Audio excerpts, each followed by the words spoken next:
So, What? test. I'm confused. So why'd you move me? Yay! Alright. No. I moved you guys for a reason. Oh. I'm testing the stream right now. Alright, so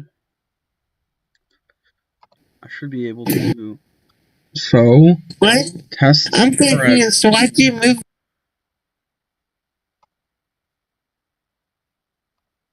Yo.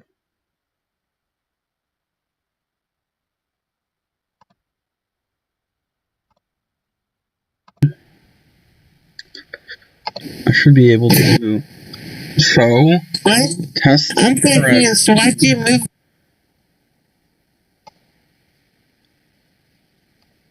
Yo.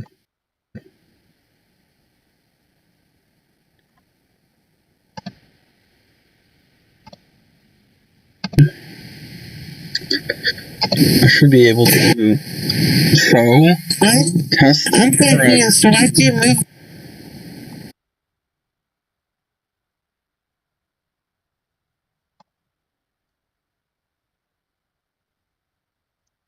Alright.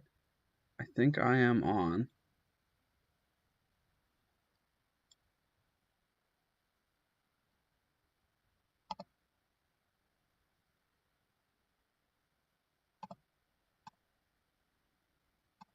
Alright.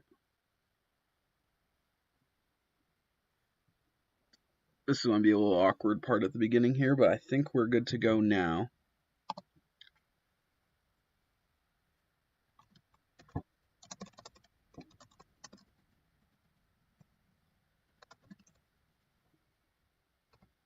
Alright. And once we're just currently running some tests behind the scenes here. First ever time, running YouTube Live here. So,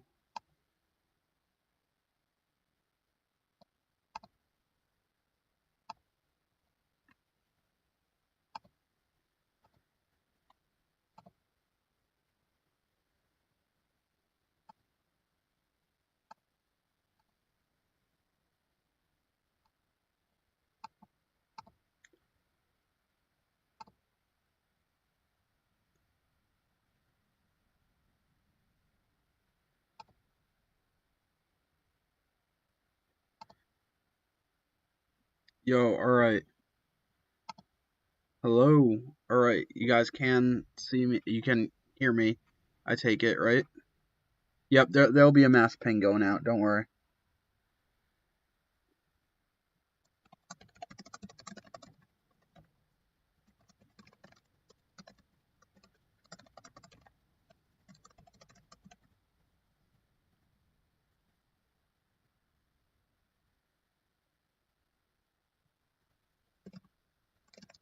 You guys can all hear me, right?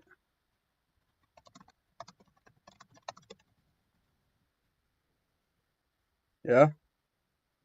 Assuming you can all hear me. We'll get a mass ping going out in a second here. Yeah, I thought so. I don't know why, but I thought so. But I'm guessing you can hear me? Alright, here we go.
Alright, so I think we are now underway. We're just going to wait for everyone to get in on here.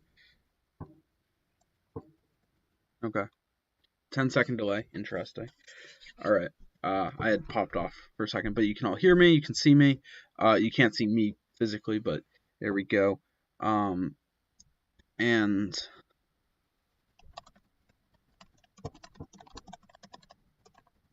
we will get the show on the road now. Alright. Let's see.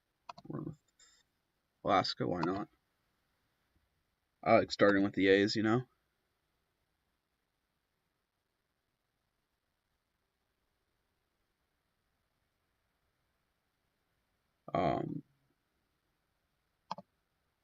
Cool.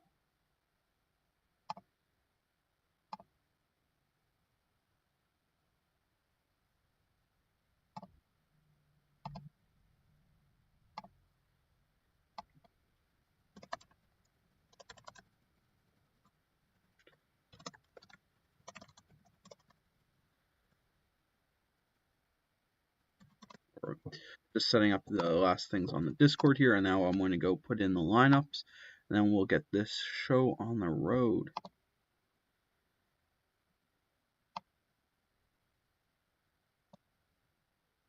Anything from the Alright. Gotta change from Billy. So we gotta swing over to Cincinnati here for the first lineup change. LaMelo Ball is not on plus. Alright. Next up here we got Kentucky with like 1,000 things. That's cool. Thanks, Kentucky. I'm gonna be so sad if this doesn't record properly. I think it does, but we'll see. I set up the DVR on it. Oh my god, Kentucky, why so many things? Alright, so I'm gonna do the order first. I'm gonna take a picture on my phone with this actually. Man. People really like to wait to do their lineups till like right before the playoffs start. I mean, I guess that makes sense, but man, so many. You guys can't see the back end here, but he has starting up Rob Moon, followed by Brown, Hogan, Belombi, Stager, Baker, Spencer. All that seems correct. McConaughey, Williams, Layden, Rollerson, Jones, Martinez, Pepper, Carr. I don't see him as having him on the roster, so I'm guessing he used an old export to make the thing on the right, but here we go. I'm going to just check, make sure he didn't cancel it. Oh, okay, cool.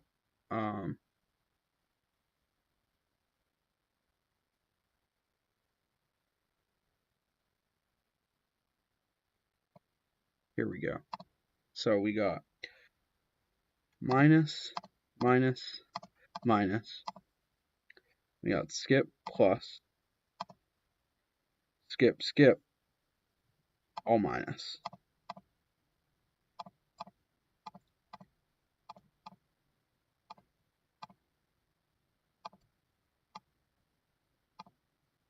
Alright.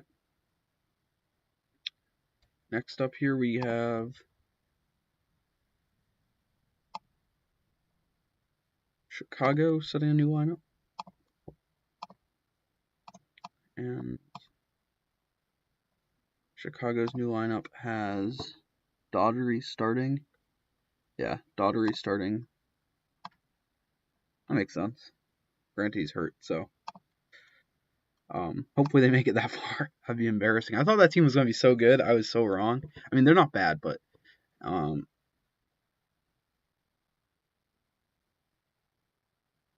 and Carolina is auto, bottom 3 at 0. I think that's the last second chance we got here. Reset playing time, and last 3 are at 0. Oh, he has great PER though. Does this team really have 2 players named TJ? That's funny. Just random, but I don't know. Made me chuckle on the inside. All right. So with that, I think we're good to go.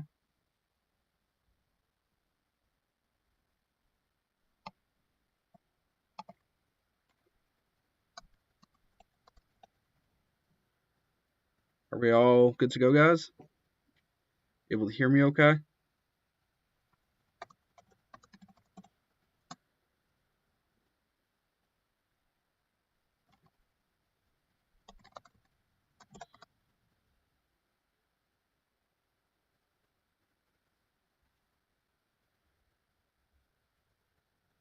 Everyone good to go? Yeah, just give me a little comment here if we're good to go.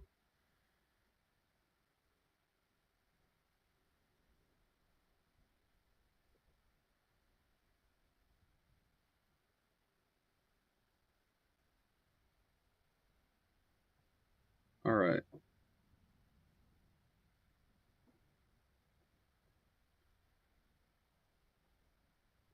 So I'm gonna pull up playoffs here,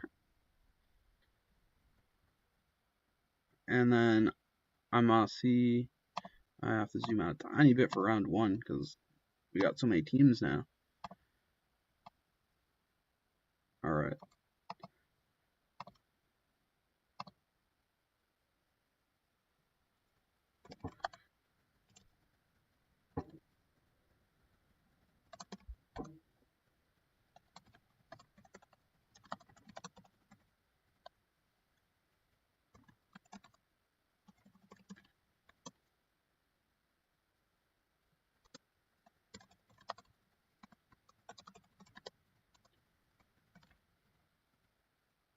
All right. So we'll have Minnesota, Winnipeg, Snohomish, and Melbourne, Boston, and Miami, Montreal, and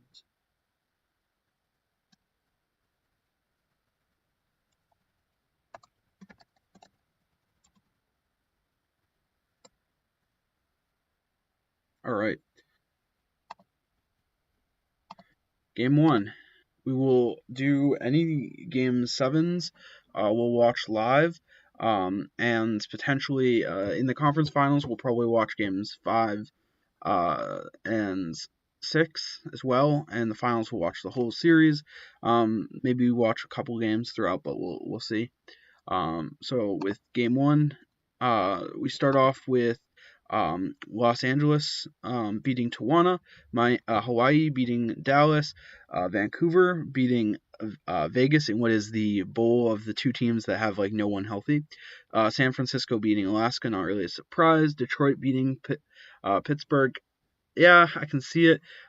Cincinnati beating Carolina. I don't think anyone's challenging that. Chicago picking up the victory. Kentucky picking up the victory. So really no surprises other than the LAD victory here. We'll take a look. It's actually a little weird because they won despite Bobby getting injured, and he was an underrated role player for them this year. Honestly, this was just a really bad offensive game by Tijuana. Their top 2 offensive weapons all shooting a combined 4 of 25, and even a bad game from Light Manhertz wasn't enough. McKinney posted probably one of his best games this season, and the Hair did absolutely nothing, but I guess they didn't need absolutely anything from him. So with that, game 1 is in the books. We'll see if there was any other upsets. No other major upsets here.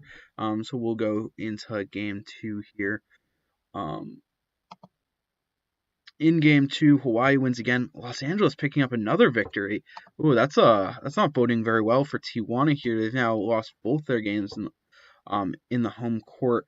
In this case, it was a great game from Light, finishing with 18, 8, 4, and 2, and the Harris having an incredibly efficient game with 20 points on just 8 shots.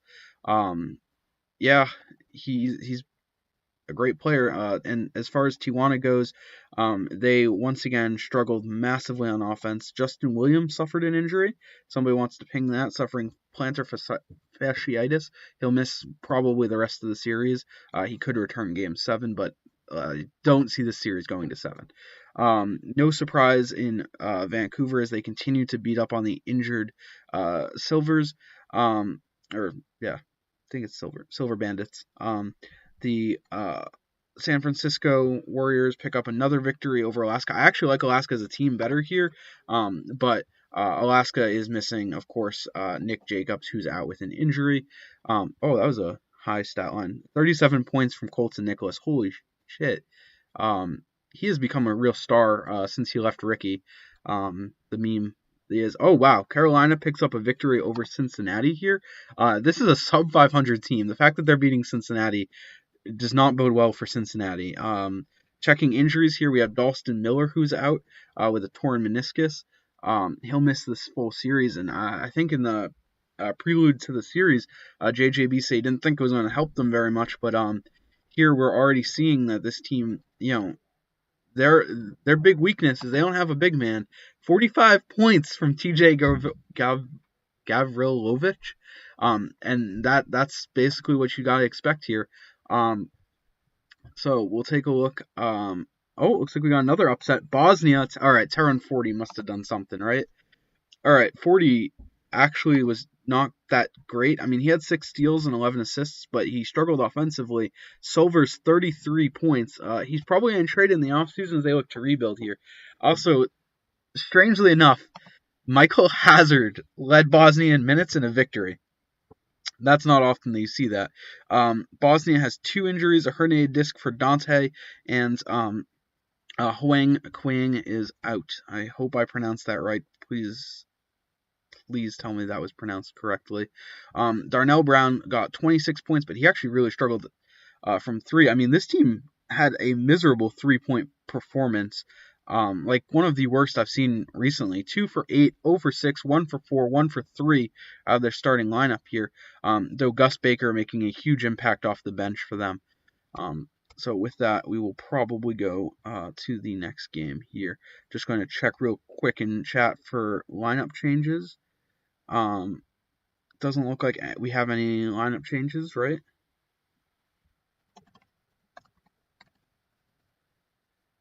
All right. Currently waiting on lineup changes. We'll see. Somebody wants to send that out for game 2. Yep. See, Billy did that. Cool. All right. With that, we will go to game 3 here. I don't see any lineup changes. Nope. People chilling on their bye.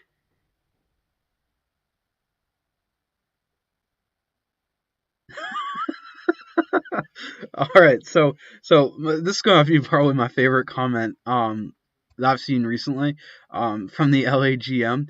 I'm trying to win to get swept by Minnesota, and that is so accurate. I really botched quoting that comment, but yeah, whoever wins Tijuana versus LAD is going to get swept by the juggernaut that is Minnesota. If LAD picks up a victory against Minnesota, honestly, I'd be afraid for the rest of the league because LAD is they have a lot of young talent, and Light probably in 2 to 3 seasons will be leading that team the same way Melbourne is led by David McGillen. Anyway, with that, we'll go into game 3 here. All right, LAD with a 3rd straight upset over Tijuana, proving that stars do matter. That's great because they're a star-studded team. They have 2 stars, whereas Tijuana really is just a no-name roster here. And this was actually a really close game, but no game-winning shot, unfortunately. Though my headcanon here is... honestly, Tijuana had some really strong performances. Antonio Williams had a pretty good game. Jar Jar Azar had 3 blocks. And Light, he did normal Light things. 21, 9, and 6. Fairly efficient. Sidney Dean off the bench with 20 points. And Shamel with 3 blocks, proving again he's a great defensive wing. And yeah, they picked up a victory here. LAD now three wins, could potentially do a upset sweep. That'll be reflected by fan base changes. So we'll see that happen here. Hawaii picking up another win over Dallas. We'll just make sure there's no major injuries going on here, but nobody really expected Dallas to challenge Miami. Miami is one of the big four in the West. The fact that they didn't get a bye is shocking here. Big Z is hurt for Dallas. If you want to ping that injury, I don't know if that'll really help them out, but they do have opportunity to change their lineup with Big Z out here. Taking a look at Vancouver versus Vegas going into game 3, we actually still have Vancouver struggling with injuries, but they don't even need it because look at Vegas. They're literally starting an aged Ezekiel Bridges who is playing as well as you'd expect him to. Marcus Hilton shot 0 for 8. Yeah. Who is their leading passer? Shadrach Morrison? Oh, that's painful. This is basically just Austin Warner. I mean, his two co-stars are hurt, and this was a 3-star team. And yeah, Alaska with an upset. That's really exciting. Though San Francisco does lose Hans Gruber.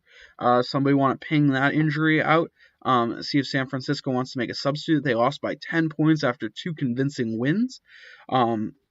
Wes White shot 50% on 10 threes. He's been phenomenal from the line, from beyond the arc this season. I think he had 48.4% from 3, which is absolutely insane. They also had a phenomenal performance off the bench by James Harris. Yeah, Alaska is a really underrated team, and if they somehow survive the first round, I think that they could be really good. Nick Jacobs coming back. This is an underrated team, but San Francisco is also a little underrated.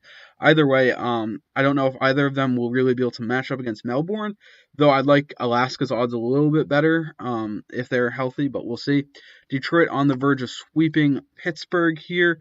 Honestly, both these teams are kind of in you're seeing Pittsburgh slowly leave the playoff level, and you're starting to see the rise of Detroit, but neither of these teams are real contenders this season. A strong breakout game from Jalen Weir is pretty cool to see, but realistically, whichever team wins here is going to lose to Boston probably in 5 or 6. Carolina loses to Cincinnati. No real surprise there. Chicago is still up, and they're expecting to get their last starter. This is actually an OT game. Daughtry will be coming back. Bullhall got hurt, and Dr. J makes a basket to put the game into overtime and then hits the game-winning free throw. That is exciting. So if somebody wants to ping that right there, here we have a game overtime force and a game winner in one game from Dr. J. Chicago, they're carried by their stars, and Dr. J came through today. Almost a triple-double as well. That's just phenomenal. And it's taking a look at Bosnia versus Kentucky here. This was actually a 2 OT game. What? That's so rare. And Rob Moon was the reason that they ended up pulling out the victory here, as he kept them alive going into the second overtime. 2 overtime games in what really isn't supposed to be an interesting series. Normally these first round series are quite blowouts, but we have some interesting games here. So let's give Bosnia some fan base changes here, and let's give where's the other one that was a pretty cool game? Chicago, let's give them some fans for that great basket by Dr. J. And with that, we will go to game 4. Just want to give people a second to update everything, ping for injuries, and get all that done.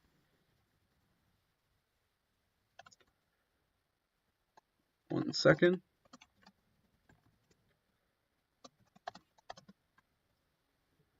All right.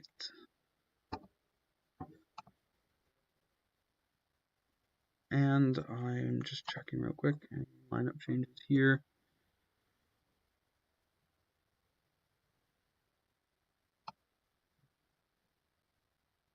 Yo, Billy, I think you're watching right now, right? Yeah, Billy's watching. Billy, if you wouldn't mind throwing up those fan base changes that I mentioned, that would be phenomenal. I'll throw a few of them up there, and we'll put them all in here at the end. And with that, we'll go into game 4. Wow, we have a lot of eliminations. All right, we'll start at the top here. LAD completing an upset sweep of Tijuana. That's crazy. That's a fan base plus as well. And this was actually weird because they had a bad game from Light, 12-7-7. I know almost triple double is a bad game for him. But A.O. McKinney coming in clutch again, second big game of the season. And really he brought them this victory. A.O. McKinney proving to be part of what is arguably the best wing spot in the league, strangely enough, with Light, Hare, and AO all really being true shooting guard, small forward guys. And they play all at the same time with Hare playing at the 4. And it's worked out quite well for them this season. It clearly worked out in the playoffs. Hawaii knocks off Dallas here. No real surprise. Hawaii's one of the big 4 in the West. Honestly, the fact that in some of my test sims they won 70 games. And with an injury to Big Z, it really wasn't going to go anywhere else. That being said, this wasn't that bad a season for Dallas. Dallas finished, they made the playoffs. They made a bunch of moves to slowly start rebuilds and such. And if I was them, I wouldn't be too unhappy with how the season went. Next up here, we got Vancouver.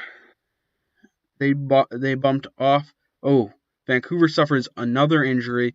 They'll be without Dean for large portions of the second round. Vancouver can't catch a break. They're now missing 2 of their core players.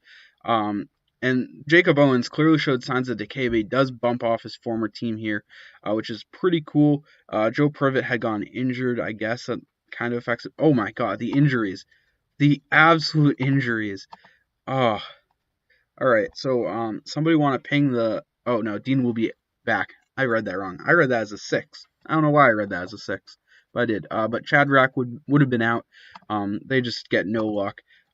Alaska still alive technically, but now trailing 3-1. Carolina down 3-1. Chicago bumps off Washington. We'll see if Chicago's now all healthy too. The Chicago team could be dangerous, especially if healthy. They'll get Daughtry back, and so yeah, they will be a healthy team. I think you gotta be pretty happy with that first round. It was a strong first round by Chicago, something they really needed. Bosnia with another victory. What is this? An overtime victory too? What? Rob Moon forced them into overtime. Rob Moon here trying to carry them, but it ain't enough. Teron 40 with 34, 15, and 5. This man does not want to go home. That was kind of shocking, to be honest. With that, I guess we'll be going right into Game 5 here. All right, so I think the predictions are pretty obvious. The only one I don't know about, I'm losing faith in this Kentucky team. I thought they were a lot better than they are, but they're struggling. All right, so Bosnia's pulled ahead, but we'll get to that. First, we'll take a look at the last eliminations here. We have Alaska being knocked out. Unfortunately, injuries play a role, and Nick Jacobs never returned. They made it more of a series than I thought it would be, but alas, it wasn't good enough. And, Colton Nicholas is phenomenal, having a real breakout at becoming a true star that they hoped he would be when they acquired him. San Francisco might actually be a fairly strong team to match up against Melbourne. Definitely underrated. Vancouver, now riddled with injuries, is going to go against Snohomish. The Western Conference is figured out here. Winnipeg versus Hawaii. That's going to be a good series, but I got Hawaii beating Winnipeg. And LA, I'd say they might win one game against Minnesota, but we'll see. Taking a look out east here, Carolina gets bumped off by Cincinnati. We'll see if Cincinnati was able to get healthy. Fortunately, the first round lasted a decent amount of time, which has allowed them, they will get Miller back halfway through the second round. That's going to be a huge pickup for them. They definitely could use that. TJ Gavrorik ran circles around this team, but ultimately it comes down to passing and shooting, and that's what got them the victory here. 21-12 from Garrett Jennings, who's kind of coming into his own. He's got a pretty big contract, but he's playing like a star. And that's really what you could hope for here. And Bosnia with the victory. A 2-point win here. Unfortunately, we don't get to see who would have hit that game winner in this one. But Kentucky's bench getting decimated here with injuries to Cario and Jamie. And ultimately, that's what led to another great game from the Bosnia star, Teron Forty, really coming into his own here and single-handedly carrying Bosnia to a potential first-round upset. I think that's actually the last series we got, so we'll watch those games live, see if Bosnia can complete the upset here. Wow, Rob Moon starting off with a steal. All right. So after one, it's a 6-point lead for Kentucky, 9-point at the half. Going into the fourth quarter, it is a 4-point game. And with 6 minutes left, Bosnia leads by 2. Darnell Brown has 27 points, but Rob Moon really hasn't been there that much. Just 10 points. Granted, he has 7 and 5, but this team is getting a disappointing performance out of him. Gus Baker off the bench, though, 18 rebounds, 12 points. That is what they expected when they acquired him. He was a huge late-season move for them, and they got to be happy with that. Meanwhile, looking at Teron Forty, 33 points. That is absolutely insane. Only one foul. He's in no foul trouble at all here. And interestingly enough, we're actually seeing a big role from Jamie Spencer in this game, which is very strange. So we'll see if Bosnia can hold on. Silver misses a 3, rebound Brown. Sean Silver blocks Brown on a 3. Baker the rebound. Baker continuing to get boards. Kentucky does score on the inside here. Gus Baker fouls out with 19 rebounds. That's a huge loss for Kentucky. Maurice Hogan comes in. He's a higher overall, but he's only played 12.6 minutes in this game. And they are potentially going to get knocked here. Layup is good for Bosnia. Nedraj Jordan picking it up. It's actually interesting to see him play. Burris steals the ball from Hogan. Hogan's really struggled in this series. Brown elevates. Brown scores, keeping them alive. Shelton for 3. It's in on a 40 feed. Bosnia leads by 3. 4 minutes left. Rob Moon gets the assist on a Hogan score. 40 for 3, misses. Moon the rebound. Brown at the rim, at the line. Brown hits both. Kentucky leads by 1. Nedraj, low post, he hits it. Nedraj comes out now after getting them the lead there. Brown misses a layup. Silver the rebound. Brown steals it from Silver. Brown now at the line. Or, no, it was a non-shooting foul. My bad on that. Silver blocks Brown. Wow, the two of them are really going at it here. Brown on the low post, he scores. And non-shooting foul on him. Brown now has 4 personal fouls, but 33 points, and has single-handedly kept them in the game here.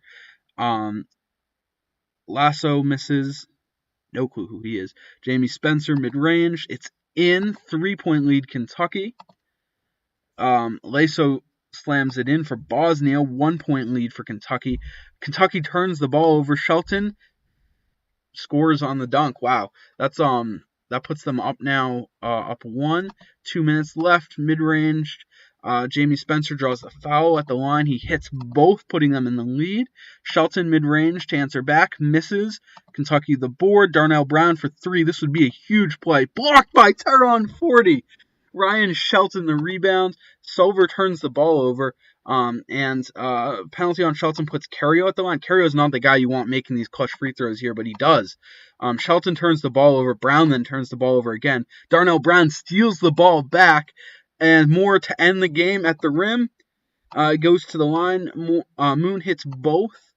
40 mid-range, scores it, down 3. Non-shooting foul. Silver's fouled out. Moon hits both. They're now down 5. Dikembe for 3, misses. Dikembe the offensive board. Burris for 3, misses. And Kentucky holds on a nail-biter thanks to Darnell Brown's absolutely phenomenal game. Jamie Spencer, a huge reason they won this game. And you gotta be really impressed with their rotation here. As off the bench, Jamie Spencer, Cario Imagely, and Gus Baker were huge for them as they narrowly survived the onslaught from Silver, Forty, and Shelton. This is a true Game 7. I don't know who's going to win here. I feel like, honestly, either team could. Write down in the comments which team you think is going to win.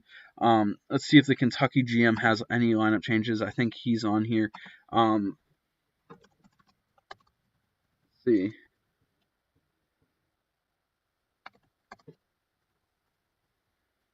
All right. I'm just going to real quickly.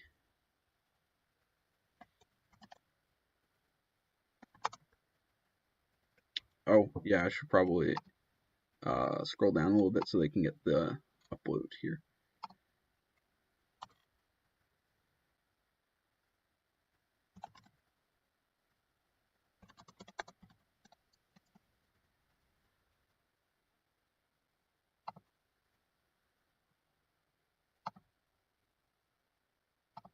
Alright, guys, just finishing up.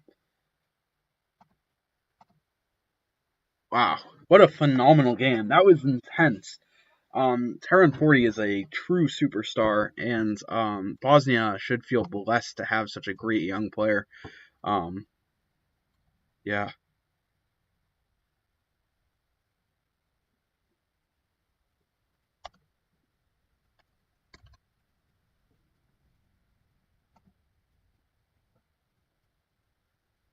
Alright.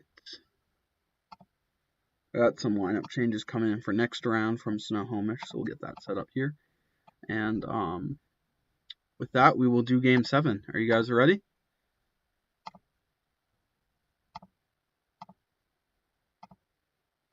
After 1, Kentucky leads 4. Kentucky's down 7 at the half. And going into the fourth quarter, it is a 7-point game. Kentucky leading. 6 minutes left. Kentucky leads by 13. See if it gets a little closer. Kentucky now leads by 13. I think this game might be over. I don't think that Bosnia can come back from it. Anything's possible, but yeah, it looks like they're just driving up. Yeah, the bench guys have now come in for both teams. This game is over, and Bosnia does lose quite decisively. 40 really struggled, just 6 for 21. I really jinxed them, didn't I? 29 and 10 for Silver. And taking a look down below, 29 points for Darnell Brown, proving he is in fact a true superstar, keeping them alive here. All right. So with that, round 2 will be out shortly. I'm going to get some lineup changes in here. All right, so we have some lineup changes from Snohomish requested. Apparently, both of these guys are going to get plussed and thrown up top for the third and the fourth bench spots. There we go. All right.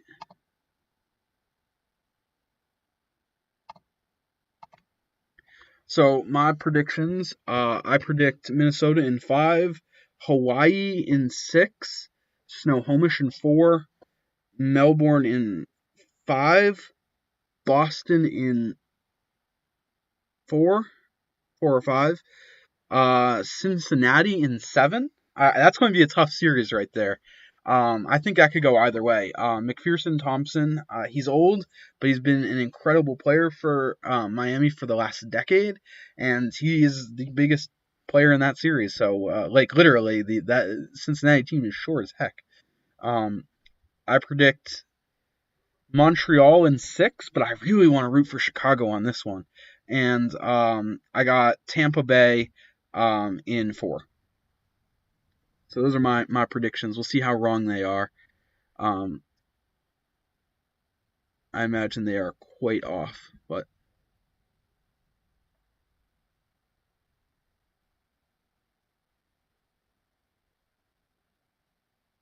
nothing like seeing PS4s go or PS5s go on sale while you're doing a live stream and you're like, damn, feels bad, man.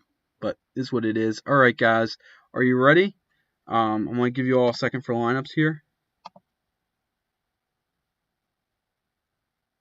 Oh, I see. Okay. Turns out we have a lineup request from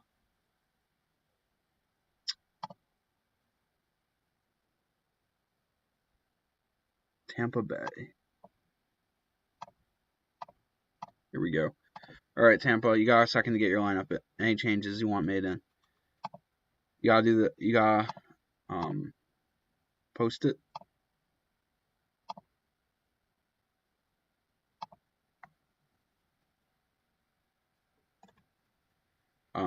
we got lineup requests to give the Stars on LAD minutes. Plus and plus. All right.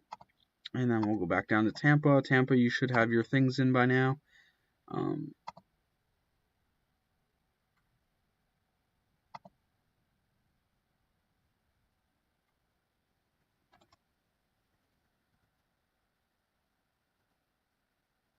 Okay, they say they're good. All right. Everything's still running, guys?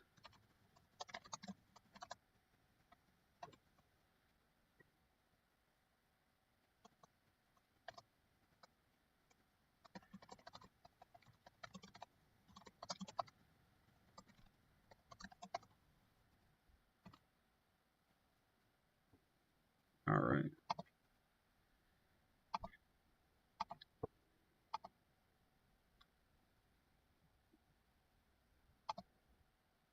So with that, I think we're good to go. And game one, here we are.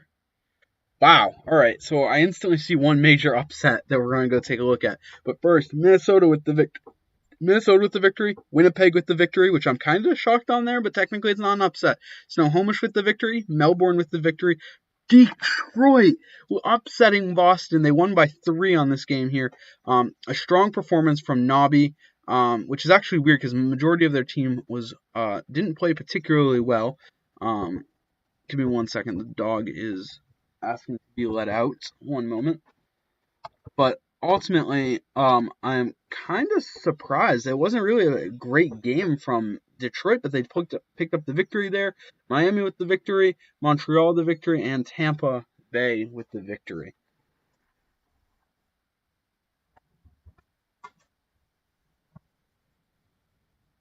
All right, now I've let the dog out.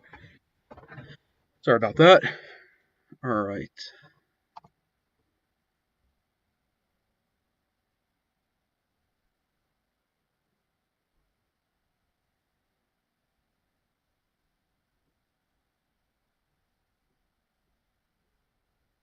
Yo, who is Dokkan Odyssey?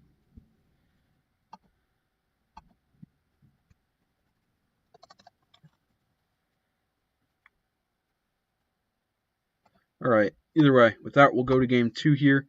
All right. We got a couple of real series going. Starting Minnesota, they're up 2-0 over LAD. They've won both games by double-digit margins. No surprise here.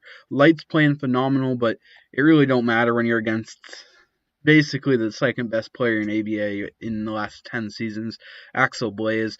And Jay Kumar had a phenomenal game. Actually, one of his best all season, 43 points, stepping up in the playoffs.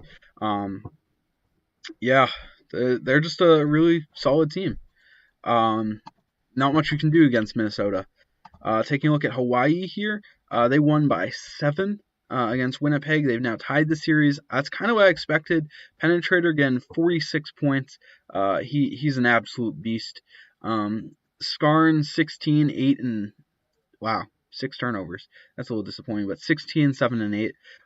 And for Winnipeg, they got a strong performance from E.J. Peterson and Damian Fadev, but got nothing from Austin Hamilton, who played absolutely horribly offensively with just 7 points, 6 rebounds. Granted, his 4 blocks are nice. David West was strong as well, but this team is not at the same caliber as this Hawaii team, just especially from a star standpoint. Penetrator is what a prime Peterson might be, and he's just not quite there yet. Taking a look at the Snohomish series, Snohomish leads 2-0, and I don't expect that to change here. With Bill Russell out for the series, I don't really think Vancouver has a reasonable shot. McDowell is playing against his old team, and he's playing well. Petrovic continuing to struggle. Again, he was one of the worst All-Stars this season. Ellis is continuing to be strong as well. Maven kind of struggling as well. He's actually really struggled all season. And we saw some really weird bench performances here, including a 6 assists obscurity. Yeah, 6 assists, no other stats. You did miss a shot. So, yeah. Taking a look at the Melbourne series, they now lead 2-0 down here. Actually, that was a fairly close game, a 2-point game. McGillen gets 47-15 with 8 blocks, almost triple-doubling with blocks there. And even though Zion Jajaeus is one of the best defensive big men in the league, they don't have anyone that can really match up against McGillen here. Nicholas and Jajaeus are both sub-sized forwards. Neither of them are massively dominating big men, and that's going to hurt them. You need a real shutdown big man to slow McGillen down. They don't really got that. Detroit with their second victory here. This is a legitimate shock here. Bad game from Janine as well, and yet they somehow are still on top. Like, they're not even getting great performances and they're winning. And it's kind of shocking. A really solid performance by Mikan, and they lose. And I don't know how Boston's losing like this. They're supposed to be one of the best teams in the East. They got the first seed, and they could be eliminated in the second round here by Detroit. Cincinnati picks up the victory over Hawaii. No real surprise there. That was kind of expected. And Cincinnati starting to get healthy with Dalston coming back in 2 games. If I'm Miami, I'm a little shaken, especially picking up a loss here. McPherson Thompson also wasn't really able to dominate from a rebounding standpoint. You end up seeing a guard lead their team in rebounds, and they're not abusing their height as much as they should be. They have literally the only big men in this series. Alas, it is not enough. Yeah, that's going to be an unfortunate loss, I fear. Let's see. Next up here, we got Montreal against Chicago. Montreal leads 2-0, and both games, absolute devastation. Chicago did lose James Worthy, and Hawkins didn't play in this last game, but Worthy's out now the rest of the series most likely, which is a little disappointing for a team that relies so heavily on their starters, that they really haven't been too healthy here. And LeBron with a 30, 14, and 12 triple-double. Somebody want to ping Chicago pertaining to the Worthy injury? If not, I will. I'll just pop in there. All right.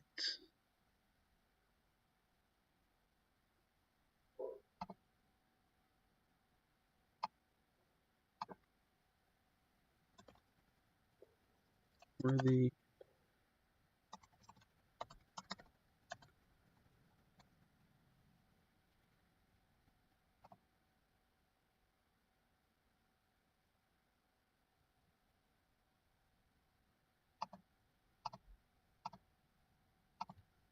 All right. I'm taking a look here at Tampa Bay. Darnell Brown was out in Game 2, and they lost by 13 after being blown out by 40 points in Game 1. Yeah, Big and Chunky is one of the top 10 players in the league for a reason. They also got strong performances from John Lee, who is incredibly efficient, and Corona Avarice, who is also pretty efficient. And, of course, actually, they really didn't get much else from anyone but Christian Henderson. All right. And with that, we will go into Game 3 here. Everything's still going, guys.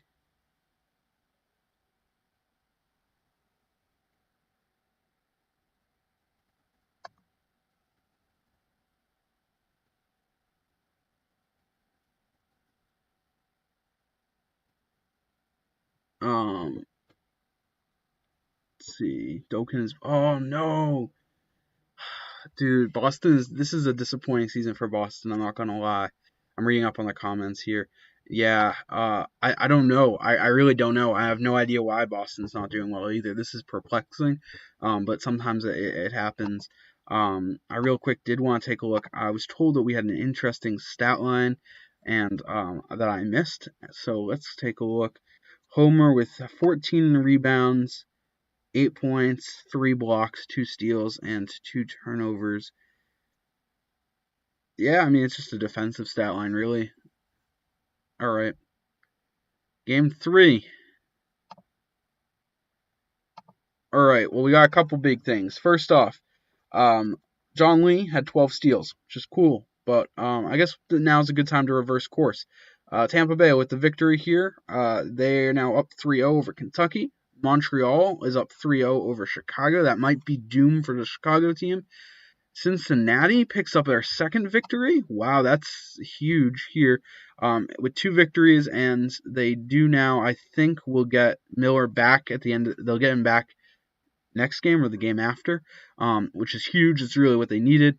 And this is even despite a bad game from Garrett Jennings. LaMelo Ball had a really strong game. Castori had a really strong game.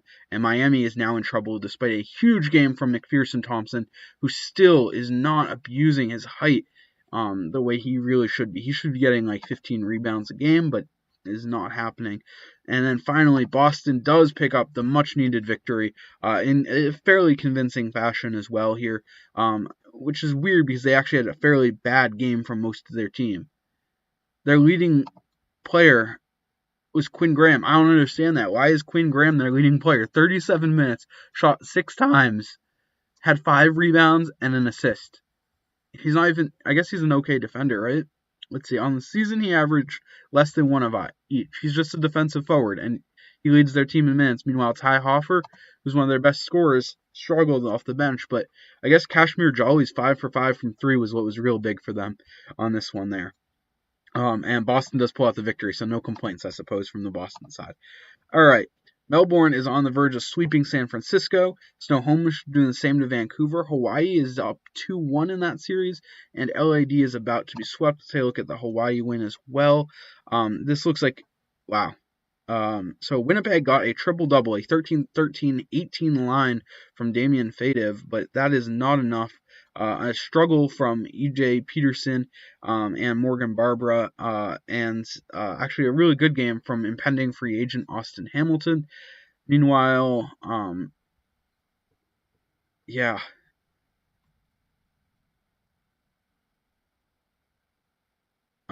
nothing particularly going for just a really great game from Penetrator. Scarn with 8 turnovers. Is it Mears? He's getting a lot of turnovers these days, but they picked up a pretty convincing victory again and have cemented themselves as a contender in the West. I think we're seeing the clear emergence of the four super teams in the West here: Hawaii, Minnesota, Snohomish, and Melbourne. In the East, it looks pretty clear that the top 2 teams are Tampa Bay and Montreal, and that Boston is like my dear and beloved Celtics, a really great regular season team that doesn't quite got it going in the playoffs. And man, I'm going to be sad if that's the case. Why is it always the Boston teams that get the hate? Boston has asked for auto sort. All right. Thank you, Dan. I appreciate it. Cool.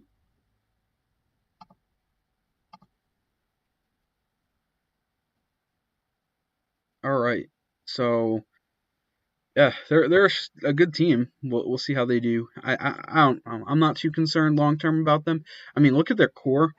This team's oldest player, aside from Kashmir Jolly, is Sam Johnson at 27 as a defensive specialist off the bench. This team has all the time in the world to develop, and cap-wise, they're not really in that big a spot. They have a lot of flexibility here, with some contracts expiring too, that they'd be able to use the cap space for to go and potentially acquire a star, and they could even make a trade with a guy like Ty Hoffer's contract, because Hoffer, while having had a bad prog, is still a very much a tradable asset. So, with that being said, Game 4 is up. I'm just going to go take a look and make sure we have no lineup changes.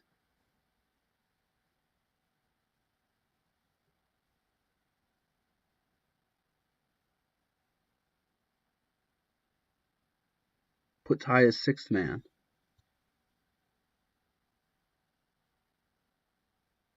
Okay, I'll put Ty as 6th man as well for Boston. Cool. I think that's it. Obviously, Boston being the one here that should be making the changes, but they're in a good spot. I wouldn't be too worried about it. All right. Game 4. Starting it off from the left. Minnesota with the victory knocks out LAD. We'll see if they escape healthy.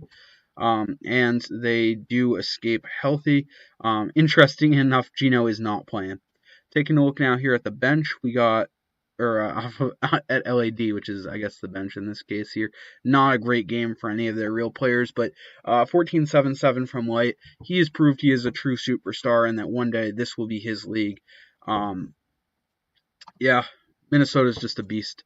Hawaii is now up 3-1. Winnipeg is on the verge of elimination. There's not really much I think they could do, though. They had 24, 9, and 16 stat line from Damian Fedev, but it is not enough as Penetrator scored 40 points in every game this series. He is on fire. And Melbourne does sweep San Francisco. We'll see if they escape without injury. They do. Luka Hughes had a huge game, 7 steals as well. That's always great to see. David McGillen, just 31 points, one of his worst games of the playoffs here as he does foul out, but that is not enough to stop Melbourne. Taking a look at the Snohomish game, they actually lost to Vancouver. They got an injury going to Vaughnville too, and does Bill Russell return? He won't return unless they miraculously hold out through Game 7. But it is interesting that Vancouver was able to pick up a victory there. Detroit beats Boston, which I'm actually surprised about. Quinn Graham still playing really well, or still playing a lot of minutes, which is a little shocking to me. But they got a bad game from Josh Jones. Yeah, really just bad game for Boston. Not much else to see there. Taking a look at Detroit, 21 points from Willie Wright. Yeah, Detroit's just, I guess, a bad matchup for Boston. It's going to be a crazy upset, though. Taking a look at Cincinnati, that is an upset as well. Cincinnati probably going to knock them out here. McPherson Thompson missed time in that game, though he was having a phenomenal game to start out the game. Looking at LaMelo Ball, his 25 points, once again, huge. And the Vort had probably the best game from a big man on Cincinnati all playoffs. So, all right. And Tampa Bay and Montreal both knock off their opponents. Looking at Montreal here, they are, yeah, they're healthy. They're a beast. This is what you got with Montreal right now. And taking a look at Tampa Bay, health-wise, they are also in good health. So we saw a lot of craziness in round 1. Round 2, not as much craziness. But I still feel a lot of interesting things are going to happen. All right.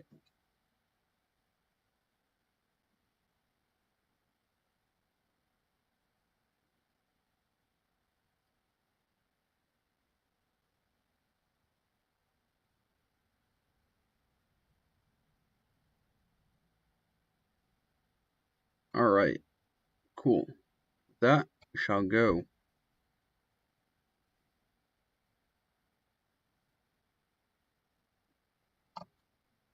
All right. Wow. We have a few major upsets. First off, Detroit successfully knocking off Boston. That is absolutely insane. I think Boston will be fine from this. Frankly, this Boston team should not have been the first overall seed in the East. Not at all. They are a very good young core, and that was a great thing for this team to get and a great achievement. But just like my Celtics, they will have growing pains. This is a young team. They have a lot of potential stars and superstars on this roster with a lot of experience in the playoffs already. And while it is upsetting for them to lose, I wouldn't be too concerned long term. That being said, Detroit has made a big splash. They have shown that this Detroit team is a lot better than their record. And frankly, with a really good GM, who's probably going to end up having one GM of the year, we'll have those results by the end of the night. It just shows that Detroit is in a good spot for the first time in a while. Miami and Cincinnati, will probably watch those two games finish out here. We'll probably watch one of each, I suppose. Miami picks up a victory there. They definitely needed it, and now they're down just 2-3. And we'll take a look and make sure Snohomish escaped without injury. They do. A little disappointing to see Vancouver lose without Russell, but frankly, if I'm Vancouver, I'm happy. I took a game. I lost Bill Russell, so I didn't even know if I was going to make the second round. They got really lucky first round against Vegas, and unfortunately didn't quite get there. Hawaii will be against Winnipeg in what's going to be a really great end of the. We have two really strong matchups. Frankly, I think either of these could go either way, but I think the favorites are actually the 5th seeds. So we'll see if we end up with another game. Let's see in the comment section. You guys want to watch one of these games 6s live or not?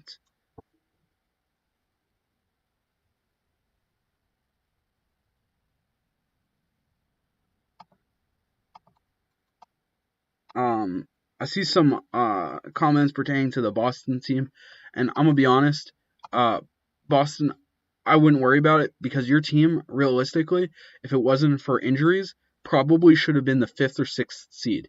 The fact that you got the 1st seed, you get the fan base boost from that, plus you now have a huge thing that you can pick. With all your team's cap room, you're in a absolutely phenomenal spot. I wouldn't worry too much about Boston. Team-wise, the timelines that the major contenders in the East have is much shorter than yours. Miami, Cincy, Montreal, Chicago, Tampa Bay, all of them have a 2 to 4 year window. You have a 4 to 6 year window, at least. And as long as you just don't blow everything up, you're going to be absolutely fine. Don't worry too much about it.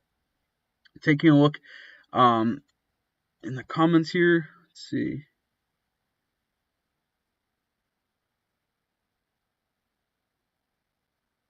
It looks like Cincy is what the comments want, which is funny because, yeah. You will lose some fan base size, but you will get some fan base size. So you get fan base for being the 1st seed, and then you lose some for being upset, but you don't lose enough to offset the perk of winning it. Even if it was, Detroit's going to get a nice buff. I'm trusting in Billy on keeping this all updated there, answering some questions as we go. But now I want to go take a look at, it looks like people wanted to watch Cincy Game 6. We'll watch Cincy Game 6 here. Personally, I gotta say, as much as I really like Miami, McPherson Thompson has to do something for them to win. So, end of the first, Cincy is, wow, at halftime it's a 15-point game, and it is a blowout, an absolute blowout here. So McPherson Thompson fouled out in 15 minutes, and yeah, that's why they lost. McPherson Thompson fouled out in 15 minutes. Their biggest advantage, and Anthony Bennett ended up leading them in rebounds, which is funny. Anthony Bennett doesn't bust in BBGM ever. I've never seen a useless Anthony Bennett. He's always really solid, at least a role player. Kevin Martin had a huge game. Yeah. All right. So with that, we will watch Game 6, Hawaii versus Winnipeg, and see if there will be a Game 7. Tied after 1. Hawaii leads by 2. Hawaii leads by 2. Hawaii leads by 4. These are just two evenly matched teams. Hawaii leads by 1 with 3 minutes left. All right, so Hawaii just shot with a 1-point lead. They miss. Winnipeg, the offensive rebound. E.J. Peterson for 3 misses. Casey Cunningham, the defensive rebound penetrator for 3. It's in. 4-point game. David West, mid-range. It's in. Some subs. Hawaii misses a 3 that would have been a dagger. Austin Hamilton, the rebound. Austin Hamilton scores. Vortex playing a big role in the passing game right now. And Winnipeg fouls Darko at the line. He hits 1, misses 1, gives Hawaii a 1-point lead. Stokes gets the offensive board, penetrator for 3, misses. Morgan Barber to the defensive rebound. David West for 3, it's good. Winnipeg pulls ahead by 2, 44 seconds left. Scar in mid-range, he hits it. 30 seconds left. Foul on penetrator. E.J. Peterson at the line. He hits 1. He hits 2, puts him up by 2. Matt Bonner for 3 in the lead. He misses. Matt Bonner the rebound. Stokes mid-range misses. Foul on Vortex. Matthews at the line. He hits 1. Here, this is the big free throw right here. He hits 2. That's 4-point game. It's over. Penetrator turns it over. Foul. E.J. Peterson at the line. He hits 1, and that's game. They intentionally foul, but it's over. And Winnipeg holds on, putting this into a Game 7 between two incredibly evenly matched teams.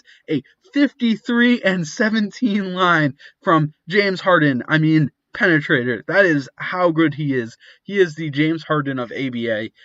Look at that absolutely phenomenal game. Skarn continuing to struggle with the turnovers a little bit. Meanwhile, we saw an absolutely phenomenal game, what could have been his last game as a member of the Winnipeg Wild by Austin Hamilton, and David West proving to be a huge addition for that team. EJ Peterson also proving to be this team's offensive leader. Damian Fada fouled out and didn't have any role in the fourth quarter at all. All right, so with that, we have Game 7, Winnipeg versus Hawaii.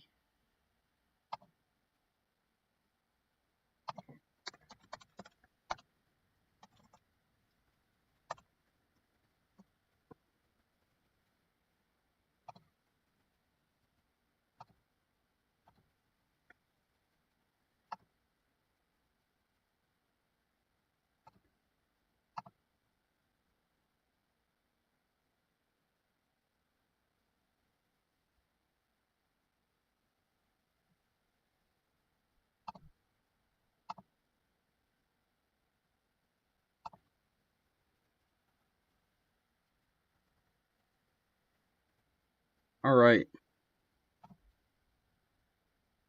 So, here we go. Game 7. Personally, I kind of want Hawaii to win, though Winnipeg winning would send a message. So, we'll see. Oh, wow. Hawaii was blowing them out to start the game. But now it's back to a 2-point game like normal. So, with 2 minutes and 40 seconds left, Winnipeg is down 6. Matt Bonner and Darko Milanic have fouled out, meaning Casey Cunningham and Maurice Stokes are asked to be the big men for Hawaii. Meanwhile, taking a look at Winnipeg here, they have no major foul problems. The only guy that could maybe foul out is David West, but he still has 2. Offensively, EJ Peterson's been having an okay game, but it's really been a spread out team with a lot of involvement from the bench, including JD Bell. Taking a look at Hawaii here, Penetrator's already at 45 points. This guy knows how to win. So we just saw Hawaii score 2 more points. That puts them up 8. Oh, Casey Cunningham steals the ball, and they score again. They miss Casey Cunningham to Skarn, and he scores a 3. Yeah, wow. What a run. What an absolute run to end the game here. I don't think there's any coming back here that can be done. Yeah, I guess they got to the line here, but yeah. Penetrator, and honestly, this team just went on a crazy good run. And part of this comes down to depth here. Casey Cunningham, Maurice Stokes, they're really good players, and they came up big for this team with their 2 starting big men out. And it's the ability to have quality depth that really helps you win the playoffs here. And with that, we will go take a look at the playoffs.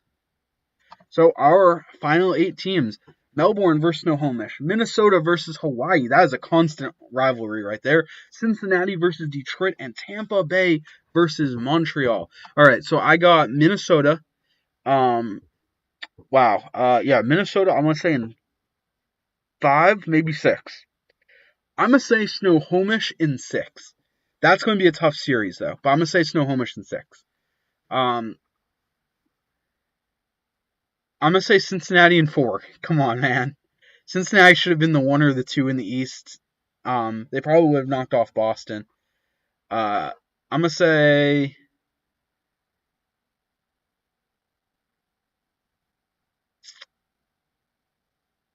I want to say Tampa Bay in 7.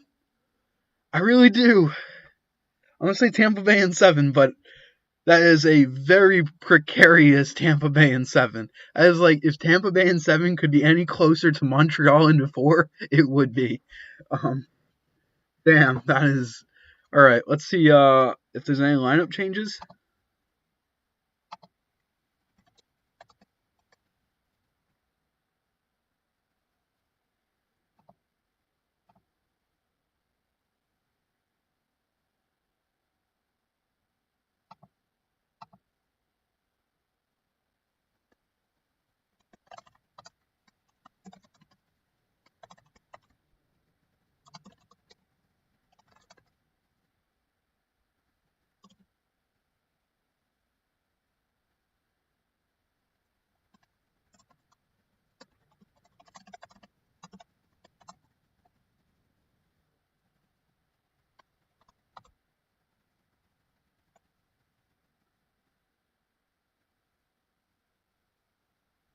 All right.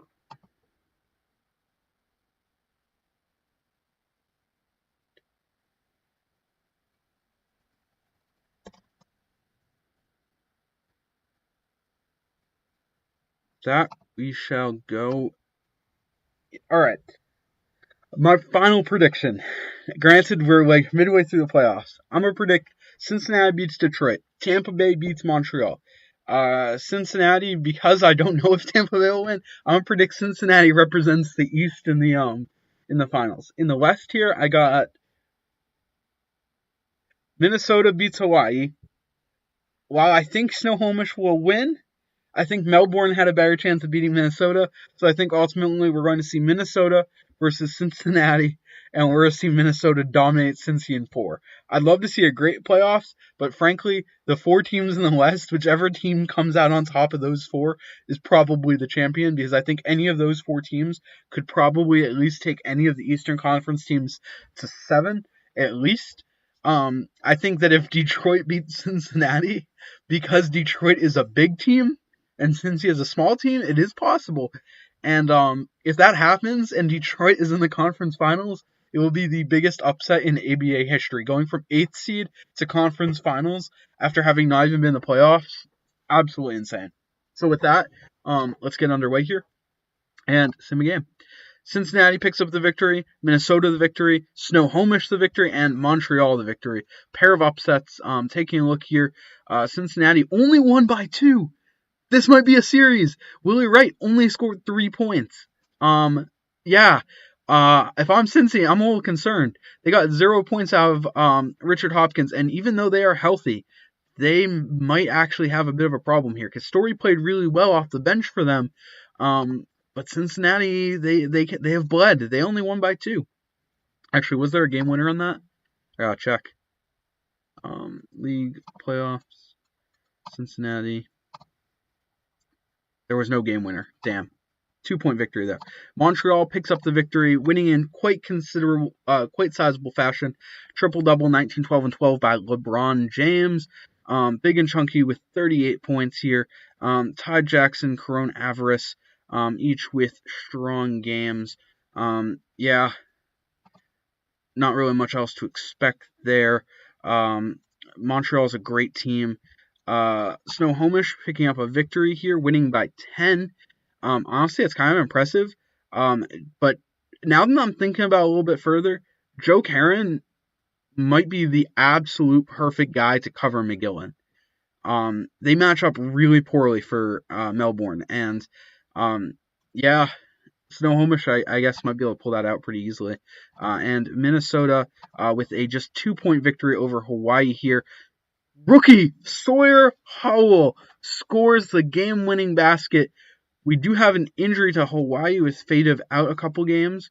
Wow, a rookie. This player had just 9 points in this game, and he hit a huge game winner for them, keeping them having an absolutely phenomenal playoffs. And with that, we will go into game 2 here.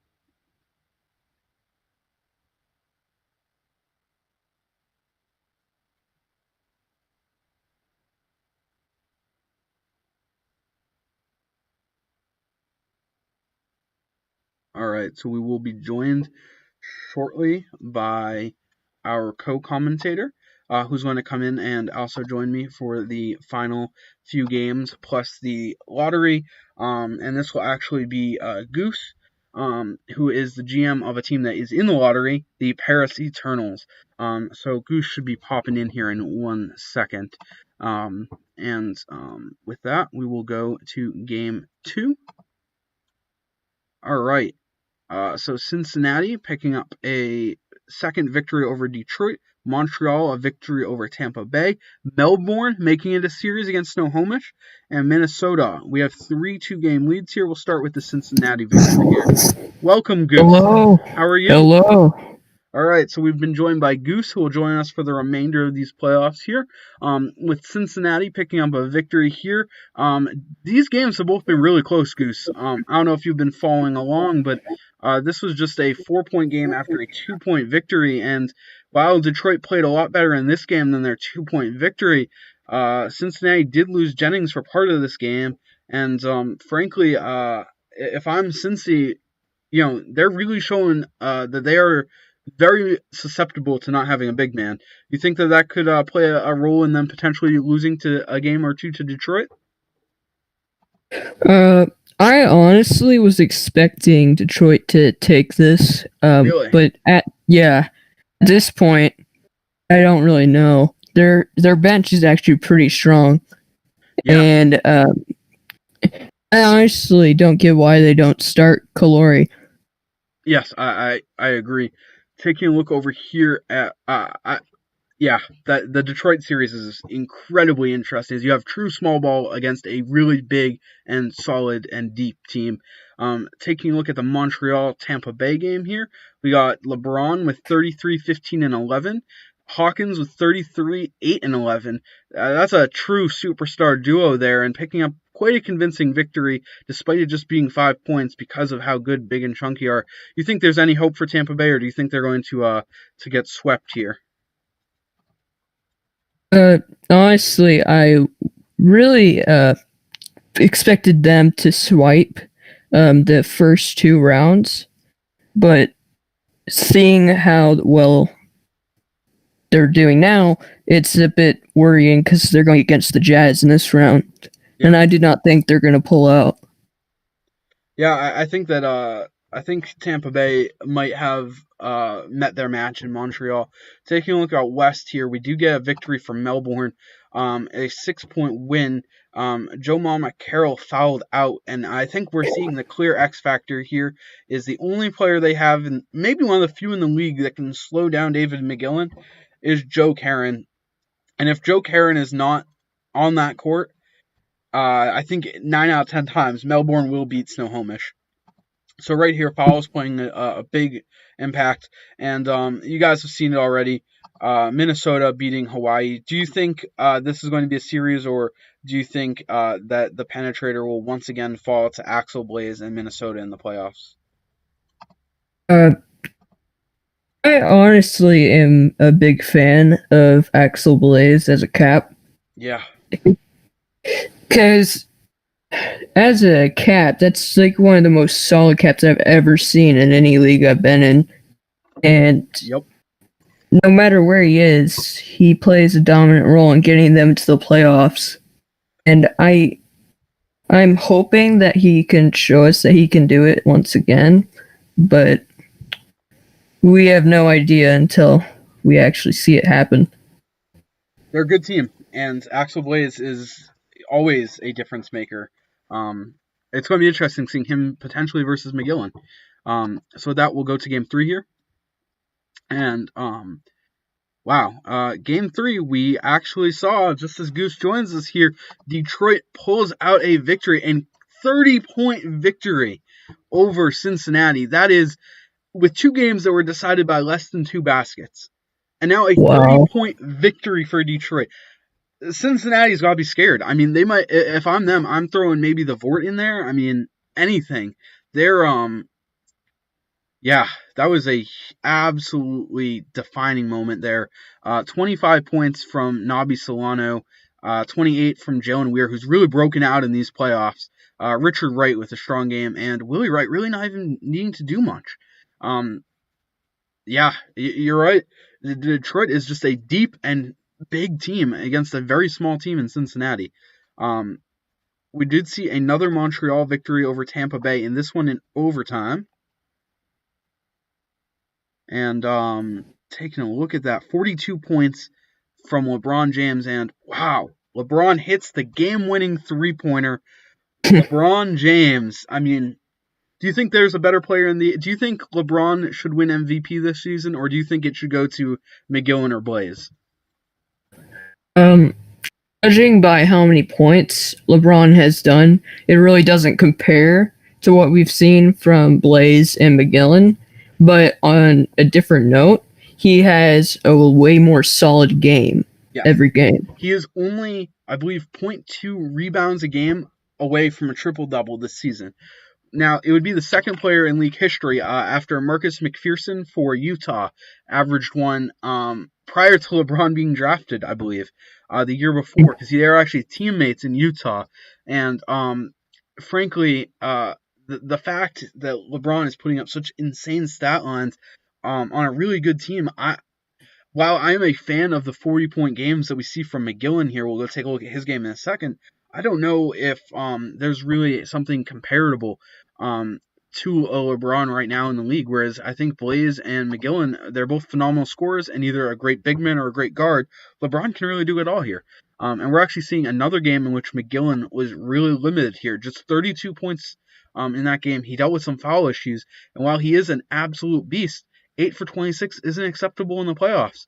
And Joe Mama is proving to be his kryptonite. Once again, shutting him down, and Melbourne, they might be eliminated fairly soon. Meanwhile, Minnesota does pick up their third straight.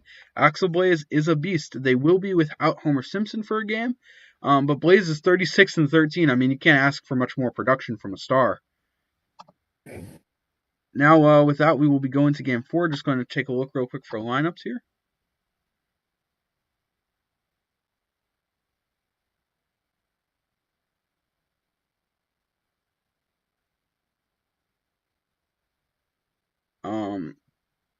So, Goose, live on air, I guess I'm going to ask you this question. Seems to be what everyone wants me to ask, and there's been thoughts that Peter Pan, one of the bench players for Snohomish, won't be returning next season and will be killed off via storyline. Do you believe that if Snohomish wins a chip, he will return? It would be honestly hard, but I might see that coming into play.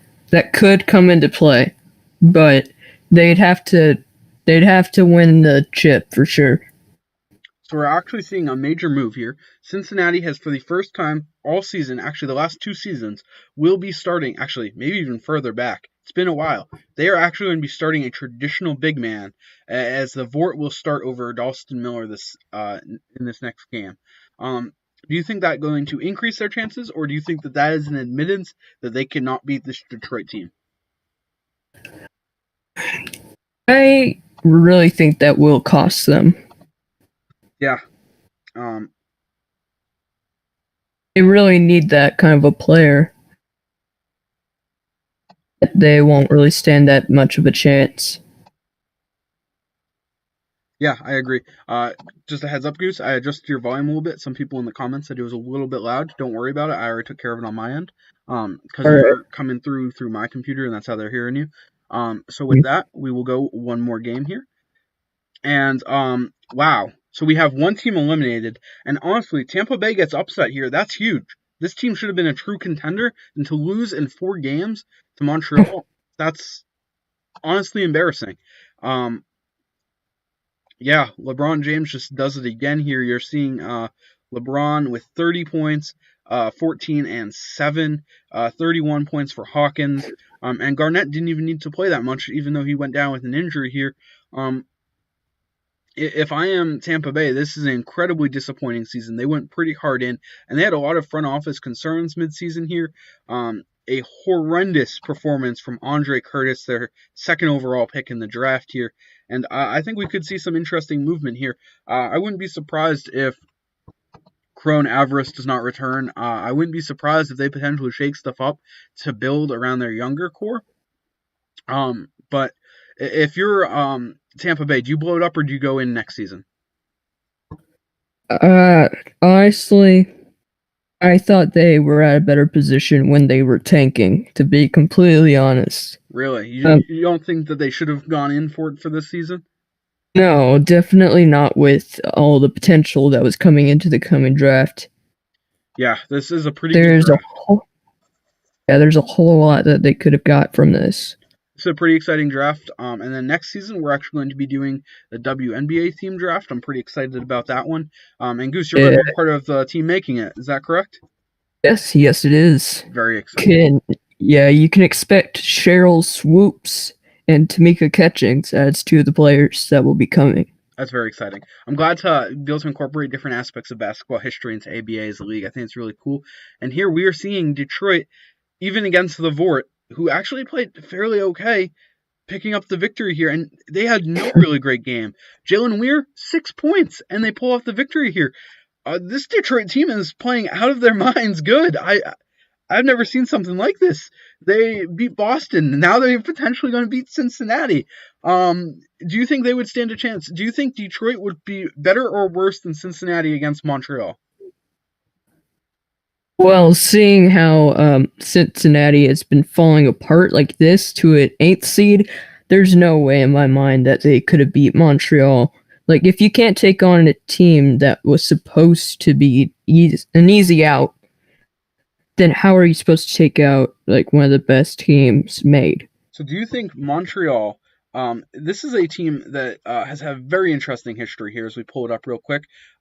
They've made the finals 1, 2, 3, 4, 5. This would be their 6th straight finals appearance. Do you think their dominance of the East will continue? Yes. As much as I want Detroit to move on, I think they will continue the streak. Yeah, Montreal is just such an incredible dynasty. They're now on their 3rd GM of that streak as well. It's quite impressive, having gone from David to Damian and now to, oh boy, that's unfortunate that I don't remember it off the top of my head. I have the list up though. New GM of Montreal is General Grievous, or Grievous General. I knew that. And taking a look now out west here, Hawaii picks up a victory. They absolutely needed that to stay alive. And really, it's weird because they actually had strong games from Reggie Miller, Homer Simpson, and Axel Blaze, and not even that bad a game from Jay Kumar or their bench. It was just a great game from the Penetrator, picking up 56 points. Co-star Michael Scarn with 29, 7, and 6.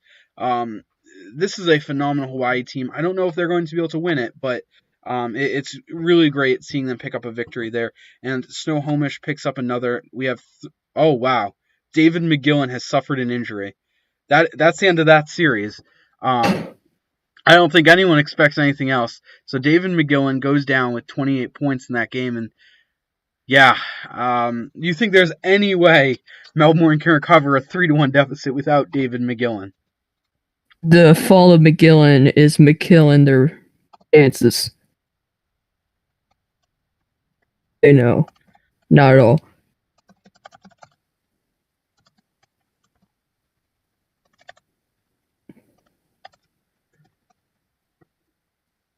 I think this might be the end of McGillen. I don't see any way in which he would stay, but who knows? BBGM gods are weird. Yeah. Yeah.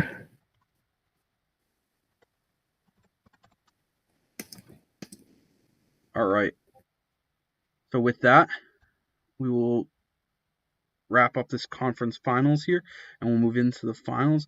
That is absolutely insane, that loss right there. Yeah, Hewis had just 5 points.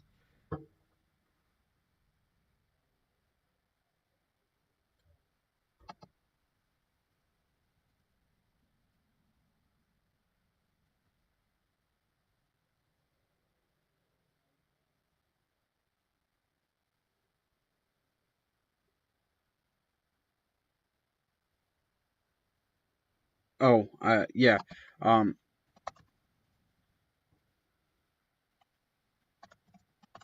I'm actually gonna leave the voice chat real quick because you No keep problem. cutting out my end. All good. All right. And with that, we will, so Goose is popping out for a second. He might pop back in here. We will do game 5. And we have a couple major things that have occurred. Snohomish knocked off Melbourne. No surprise there with McGillen out. It was a 27-point blowout. We'll take a look and see what McGillen's odds of re-signing with them are. So with that, I have to switch over to Melbourne here. I think everyone in the league was hoping McGillen would have a bad playoffs so he would potentially test free agency. Now, we don't normally say 77% isn't good, but there is a 77% chance. And considering if he leaves, he'll be the biggest free agent in ABA history. Currently he is an 85 overall. This man will be looking at getting potentially up to 30 offers, maybe 40 offers, for 6-year, $40 million contracts. And that's absolutely insane. Personally, I don't know if this team would survive without McGillen. Like, I don't know how you can go from having one of the greatest players in league history to having Michael Jordan. As funny as that is, you go from having your superstar be David McGillen Jr. to Michael Jeffrey Jordan. I'm not Skip Bayless. I'm not saying that's a good thing. I'm saying that because he's a defensive role player for their team. Yeah, this is going to be an absolutely insane offseason. We actually will probably have a incredibly fun refusal. With that, we'll go take a look at Minnesota's victory over Hawaii. We're going to get a Minnesota Snohomish rematch. That is exciting. Those teams have such a good rivalry. They're such similar, well-rounded teams, too. I love it. They're both very heavily involved with caps, and it's a great combination there. Penetrator with 40 points wasn't enough, and Hawaii escapes. Hawaii is eliminated. Minnesota escapes without injury, and Detroit picks up their third victory, this time in 13 points. I think Cincinnati's done. I don't think they can escape that. I think they're Willie Wright went off on that game, and frankly, at this point, no matter what they're doing, it isn't enough. If I was Cincinnati, I'd be pretty concerned here. I guess we'll watch that game live. Billy, any lineup changes here? I certainly hope that Detroit won't have any lineup changes because, man, something's working. We got any lineup changes for this matchup? Let's see. All right, I'm back now. Awesome. Goose has rejoined. Billy's one statement: take out the Vort. No substitute. He's going to be running with a 4-man lineup. All right. For the record, I was kidding on that one here. I imagine by take out the Vort, he meant to put in Miller, but I will stand by in case it is Castori that he wanted in.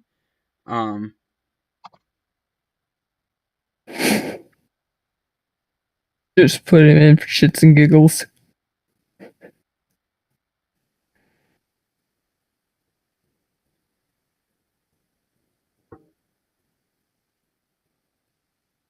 Bruh, not again. Literally the second I started talking. Oh, no, you keep cutting me out again. Talking. Oh! I was reading the comments, I'm sorry. Yeah, no, I'm just reading the comments right now. Billy has said, please put Miller back in, please, Lord. It seems that the general sentiment is everyone wants, even rumor is that Josh, the GM of Melbourne, wants McGillen to leave.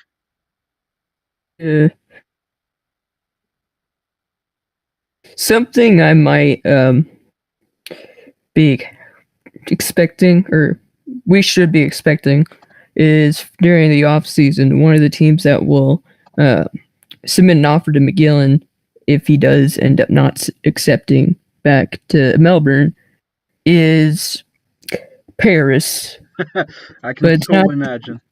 Yeah, but it's not the kind of offer you would expect. It's definitely not the kind of offer that most stars would accept. So going through here, the Detroit-Cincinnati game, Detroit was actually down to start off the game pretty substantially, then had a massive second quarter. Vegas odds on this game, equal.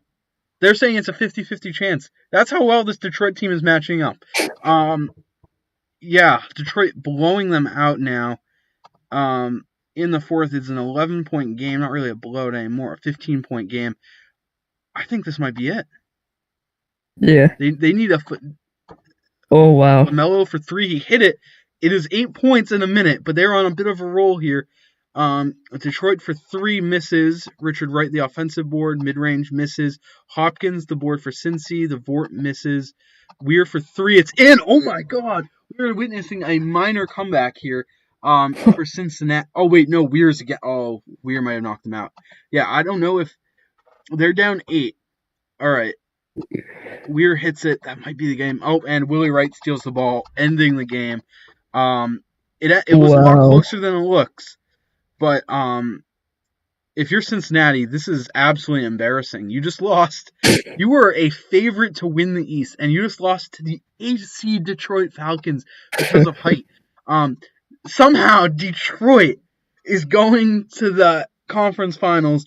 All right, I'm gonna make my predictions. Then you make yours, Goose. I predict. I want Snohomish to win, but I'm gonna say Minnesota in 6, and I'm gonna say Montreal in 4. Goose, what are your predictions? I honestly do think Snohomish has the bigger shot at going away, but if we're gonna see anybody just take over, could be either. It's, in my opinion, one of two is going to win it, and it's Snohomish or Minnesota. Either one has a huge shot, but I don't think either of the East teams are going to do it. I agree. I think Snohomish is going to win. Snohomish or Minnesota. The winner of that series is probably the winner of the season. So, with that, game 1. Minnesota and Montreal pick up victories. We'll see if there's anything major here. A 1-point victory for Minnesota. It was a nail biter. Axel Blaze with 42, 35 for Jake Kumar. Reggie Miller with just 15 points. No game-winning shot in that game, but a 1-point game, truly exemplifying a close basketball game. Meanwhile, we have a 17-point game in the Montreal game here. Willie Wright and Janie both get hurt, and they only won by 17. It's a little concerning if you're Montreal here, but you had a triple-double out of LeBron, 18, 10, and 13, and 34 points out of Hawkins. I wouldn't be too concerned if I was Montreal, but we'll see how that goes here. And now we go straight into game 2, and we get a surprise a little bit. Snohomish with the victory, a 3-point victory. This game's continued to be a back-and-forth battle. These are two of the best teams in ABA history. 34 points for Axel Blaze is not enough. Joe Mamakara with 21 points, Drazen with 23. This is just a well-balanced game for Snohomish. They are a deep, well-GM'd, well-run franchise, picking up that victory here. Taking a look at Montreal, they do pick up a second victory, this one in more convincing fashion against a healthy Detroit team. Bad games from Weir and Solano. And honestly, a 2-0 hole, I don't know if Detroit can recover from it. They haven't trailed, I don't think. Did they trail against Cincinnati? I think they might have trailed against Cincinnati. 39 points for Hawkins, 27-15 for LeBron James. All right, so we have one side, we have a series. The other side, probably a sweep. Checking to see if any lineup changes were made here.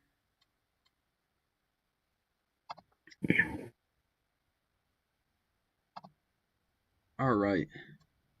No lineup changes, looks like. Checking comments now.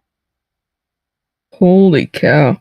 I just noticed that in Montreal and Detroit game, so 2 of their players, they scored either, like, one of them scored 10 rebounds and the other one got 15 assists. Wow. And both of them each played, well, one of them played 40 minutes, the other one played 15.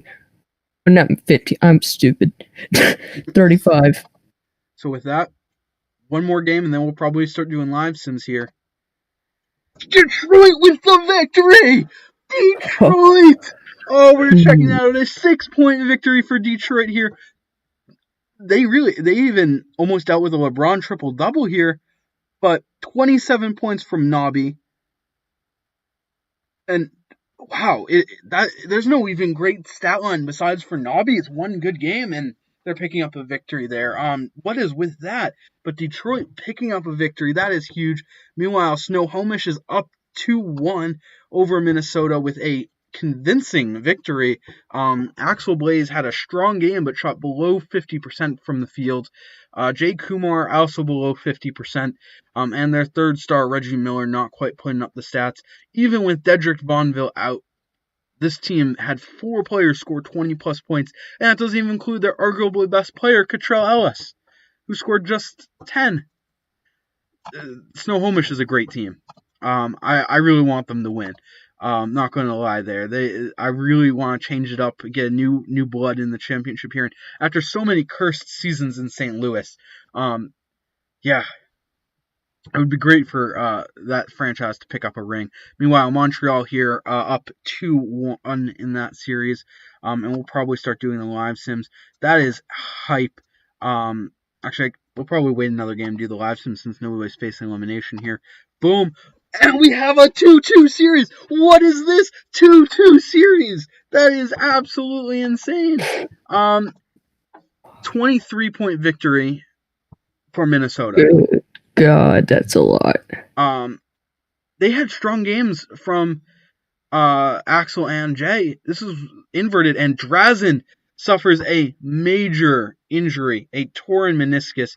We're going to go take a look at that Drazen injury here. Drazen's been a borderline all-star most of his career for them.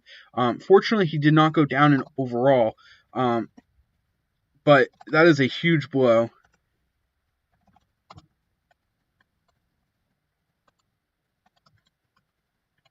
Yeah, it really is. Yeah. I hope I'm not the most awkward side guest you've ever had. No. That is 100% not the most awkward. I'm myself in my own most awkward side guest. So Detroit needs to put in a starter. We could potentially see Peter Pan starting in the conference finals. That would be ludicrous, but funny and potentially. Meanwhile, Detroit picks up their second victory here. This time, in a little bit more surprising fashion, a 7-point victory, despite a LeBron James triple-double with 25 points. And bad games from Willie Wright, bad game from Janine, bad game from Weir. Richard Wright and Nobby went off again. Nobby's been a force for them, proving he did deserve that All-Star nod. Do you think there's any way Detroit goes to the finals? Honestly, I don't see why not.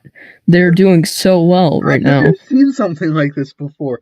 An eighth seed in a 48 team bracket. They are the probably, let's see, they are a 49 win team. They shouldn't be anywhere near the conference finals. And now they're potentially going to knock off the greatest dynasty in ABA history. That is absolutely insane. Waiting on Snohomish. Snohomish says they want to start Panos. They will not be starting Peter Pan, at least in this game. They do have some time here because they have at least 2 more games, assuming they don't, if they get knocked even more, or if they don't get knocked even more. So they're saying Panos, who has only played 13 regular season games for them, he averaged 3.5 points. What were his shooting splits here? We got 47% from 3. Wow. Effective 3-point shooter. That's why they're playing him. 75% free throw. This is going to be the weirdest spot start I've ever seen. Wow. I just want to make sure. I was told not Peter Pan, definitely Panos. Yep. Devin Edwards Panos is in. Cool. Still, insane how much Panos and Boeing have actually really been putting up for the team. So 3 assists a game is rather crazy for a player that's not even getting that much time. Yeah. So are we? We'll ask the comments here. You guys want? Which game do you want to watch, or do you want to wait till Game 6 to start? Personally, I would like to see Montreal and Detroit. People say they want to see Montreal, Detroit. All right. So I think we'll just start doing live sims now. We'll finish off the playoffs with live sims. So with that, Detroit versus Montreal. Let's be real. Everyone is rooting for Detroit. No one expects them to win. Yeah. Boom. Boom. Boom.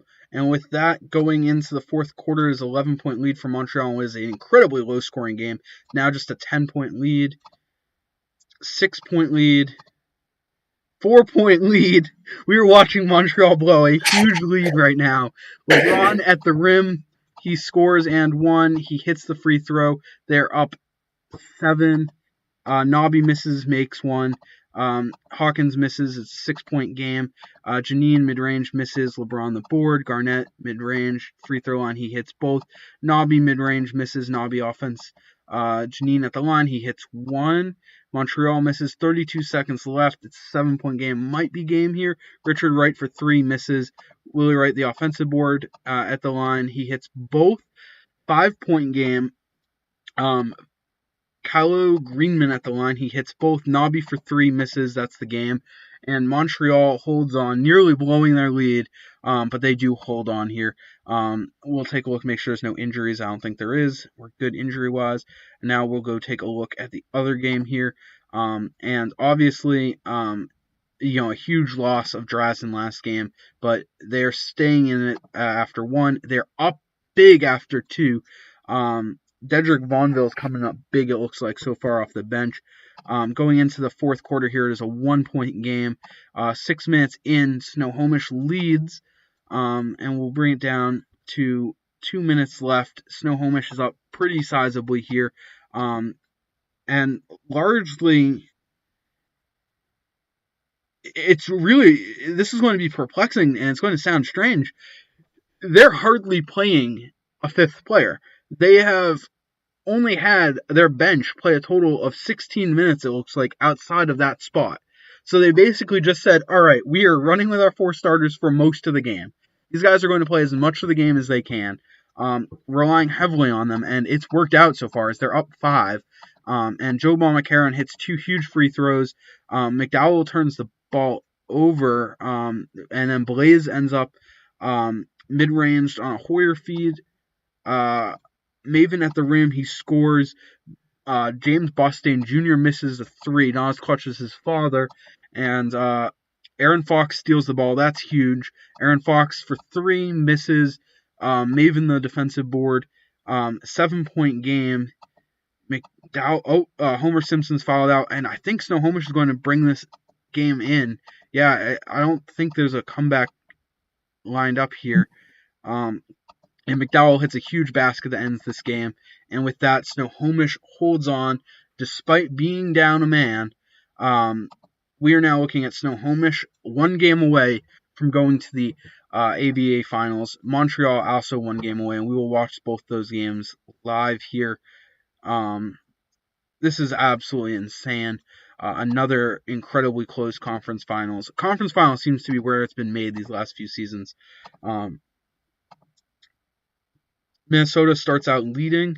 Minnesota's up 3. Minnesota's held on to this lead all game. Jay Kumar did suffer an injury, though.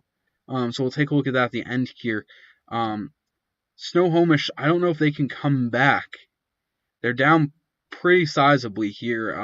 I believe it's a 16-point deficit with 3 minutes left. 16, yeah, there's no coming back from this here. And Snohomish does fall. We'll take a look at that Jay Kumar injury here in a second. Strong game from Lamar Maven, the big offseason addition, and a strong game from McDowell. Meanwhile, small role from Peter Pan led to 4.6 assists. He's being very efficient. I'm going to be honest, if I'm them, I would contemplate putting Peter Pan in over Panos. Panos isn't adding much to your team. Granted, I don't know how much Peter Pan would add, but Panos is just a spot-up shooter. That's all he really is right now. But that being said, their call here. With that, we will go over to the other game while they do their lineup subs here. And amazingly, it is only a 1-point projection for Montreal. They're only projected to win by 1 point. Montreal does have the lead here, but Detroit has the lead after 1.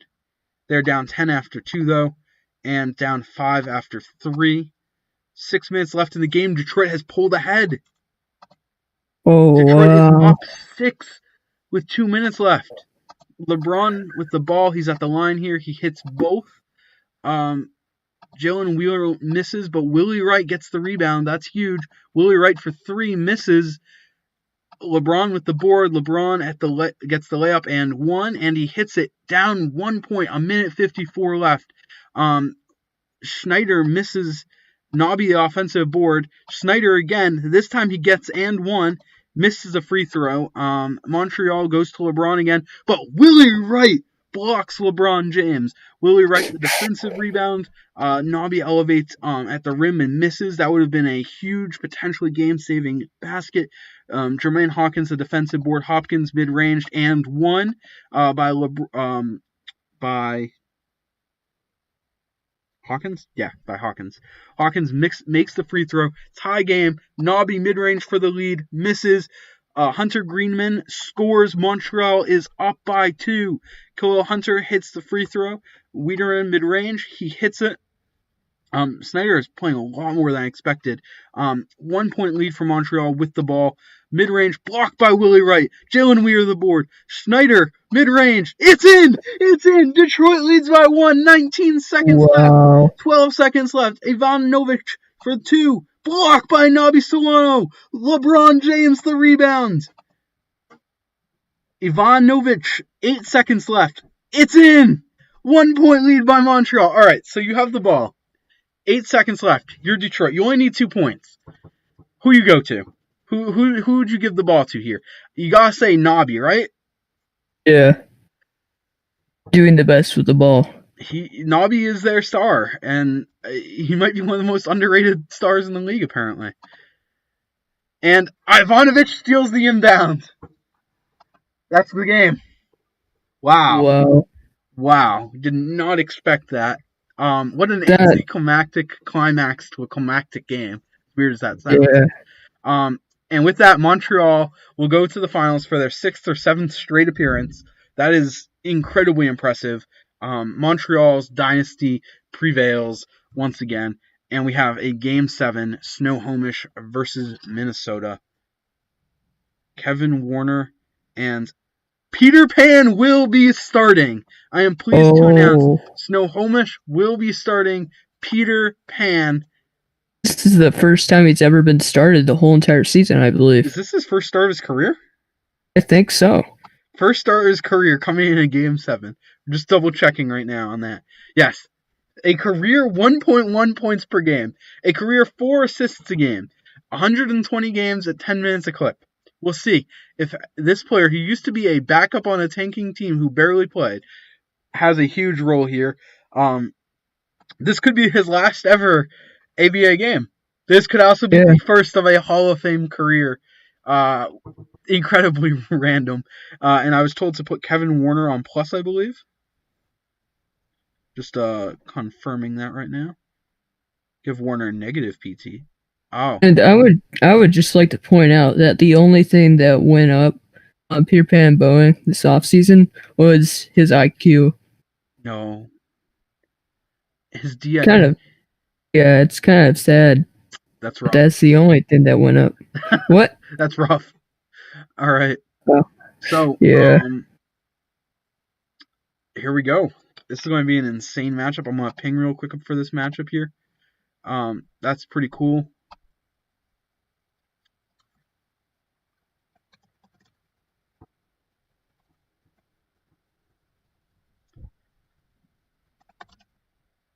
Oh, I never even saw that there was a plus on Peter Pan Boeing. Yes. It's a little shocking. But I guess if you want him to really help out with the team.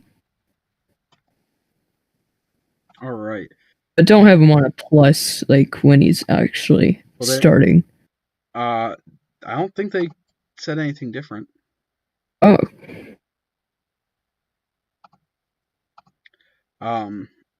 Yeah, I'm just going to make sure I have that right from Killer Dan. Dan, if you want to let me know in the comment section real quick.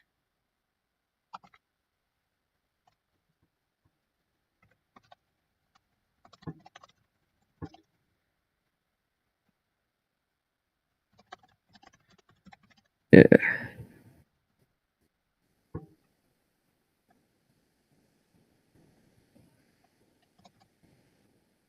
All right. Just waiting.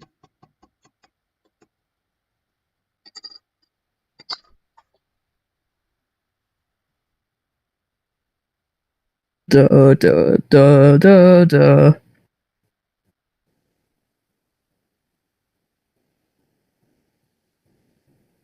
gotta get in that quality Jeopardy music. Yes, rest in peace, Alex Trebek. All right. With that, we shall begin. Game 7. Alright. Probably the ABA champion. Maybe, I guess. Montreal is not a bad team, apparently. All right. After 1, Minnesota leads sizably. 2, 8-point lead for Minnesota. 3, 12-point lead for Minnesota. 12-point lead for Minnesota with 6 minutes left. With 3 minutes left, it is a 14-point lead for Minnesota. They have led all game. Axel Blaze says, Peter Pan be damned. I got 47 points on that man. Peter Pan has played 2 minutes and had 1 assist. I suppose taking off the plus really didn't help him that much, but poor Panos has stepped up pretty big.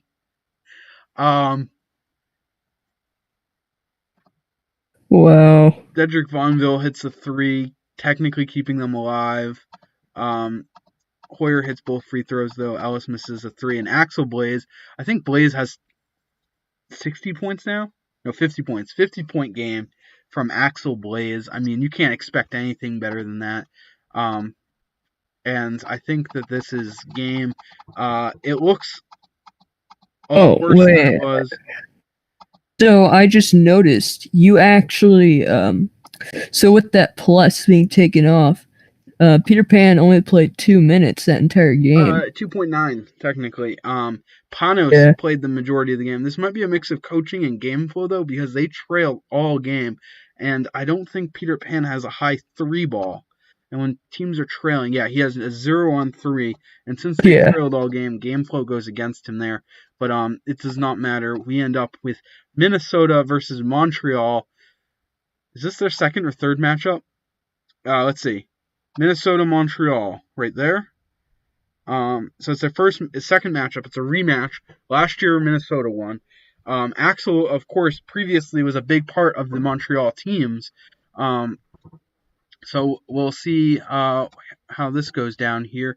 And I'm real quickly going to... Uh-oh. I just got news of something truly terrible. What happened?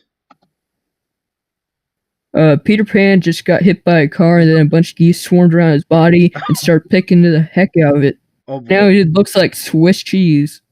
That is rough. All right. Rest in peace. Oregon geese.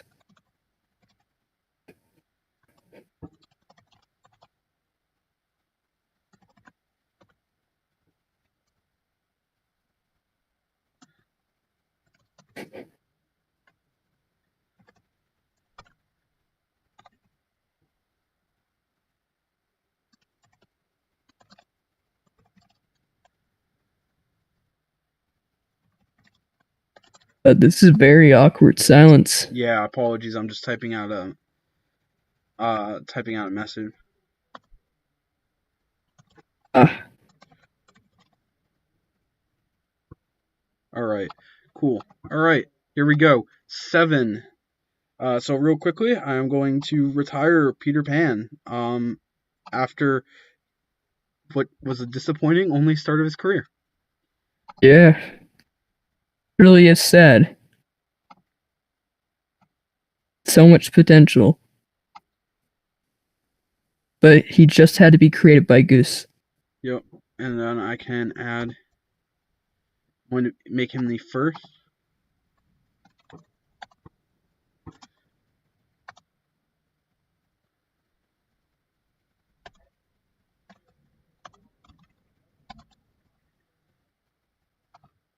All right. There we go. So with that, we will end the pre-playoffs here, and we will begin what is going to be one of the most interesting finals matchups ever, a rematch. Yeah. After 1, Montreal is somehow leading substantially. After 2, it is suddenly a close game again. After 3, Minnesota is back in the lead. And midway through the fourth, it looks like Minnesota's got a pretty secure lead. They're up 8 with 3 minutes left. With 1:50 left, they're up by double digits. I think that is the game. LeBron trying to keep them in it. He finished with a great stat line, I believe. I'm actually going to zoom out a little bit for this series here. Hopefully that doesn't mess anything up. 27, 10, and 8 for him in this game. But it is not enough here. And Montreal will fall to Minnesota in game 1. That gives Minnesota a 1-game lead here. 40 points from Axel Blaze, as if you could expect anything less from one of the greatest finals performers in league history. Game 2 will be up shortly.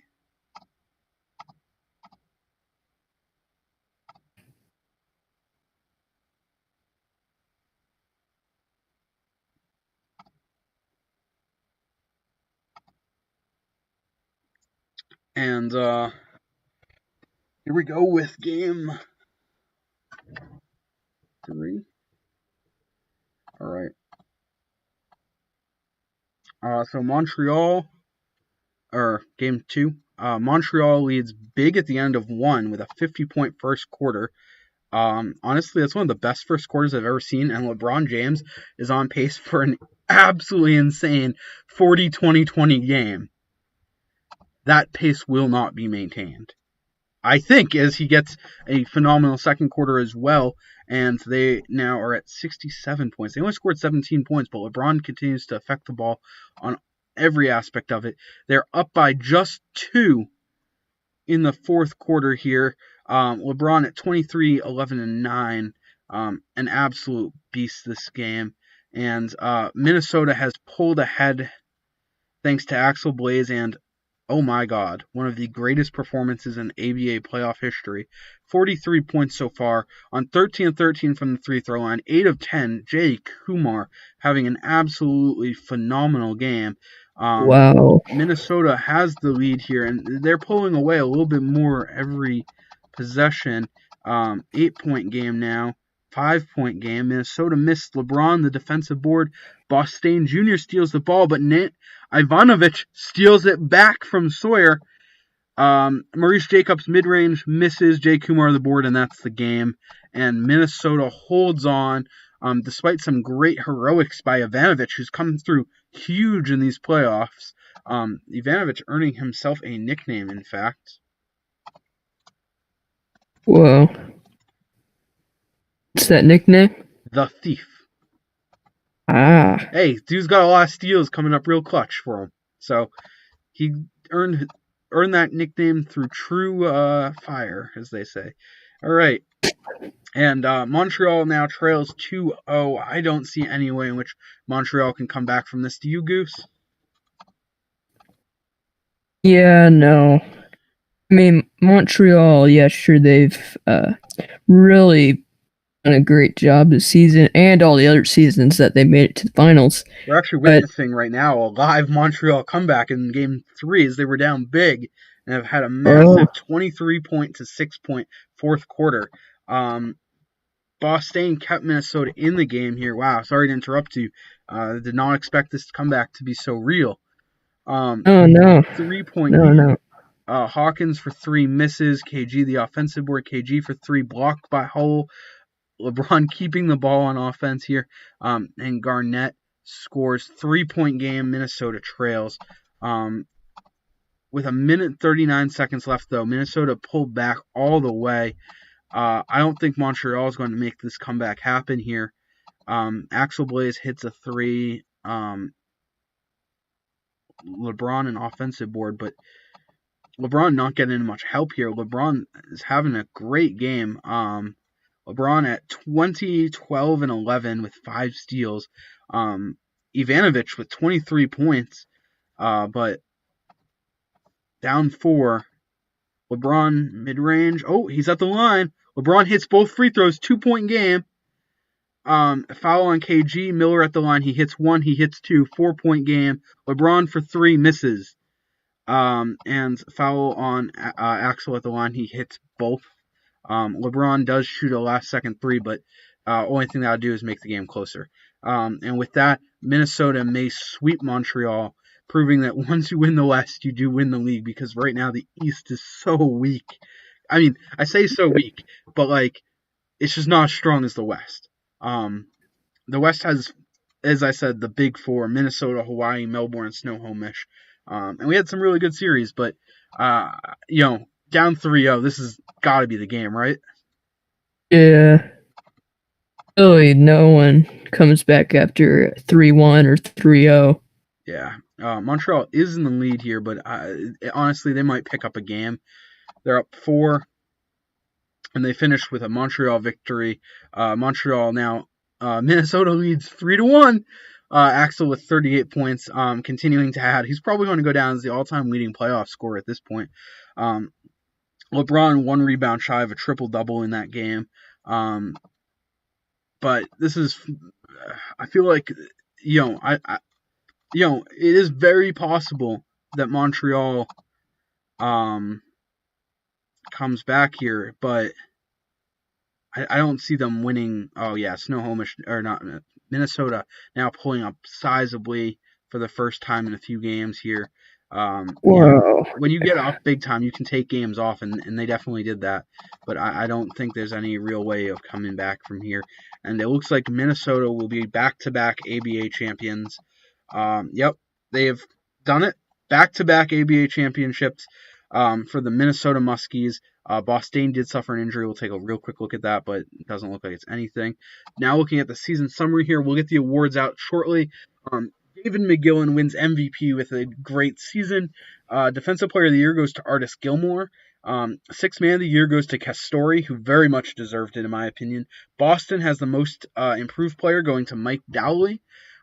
Axel Blaze, of course, Finals MVP. Rookie of the Year is CP3 with 17 points for Toronto.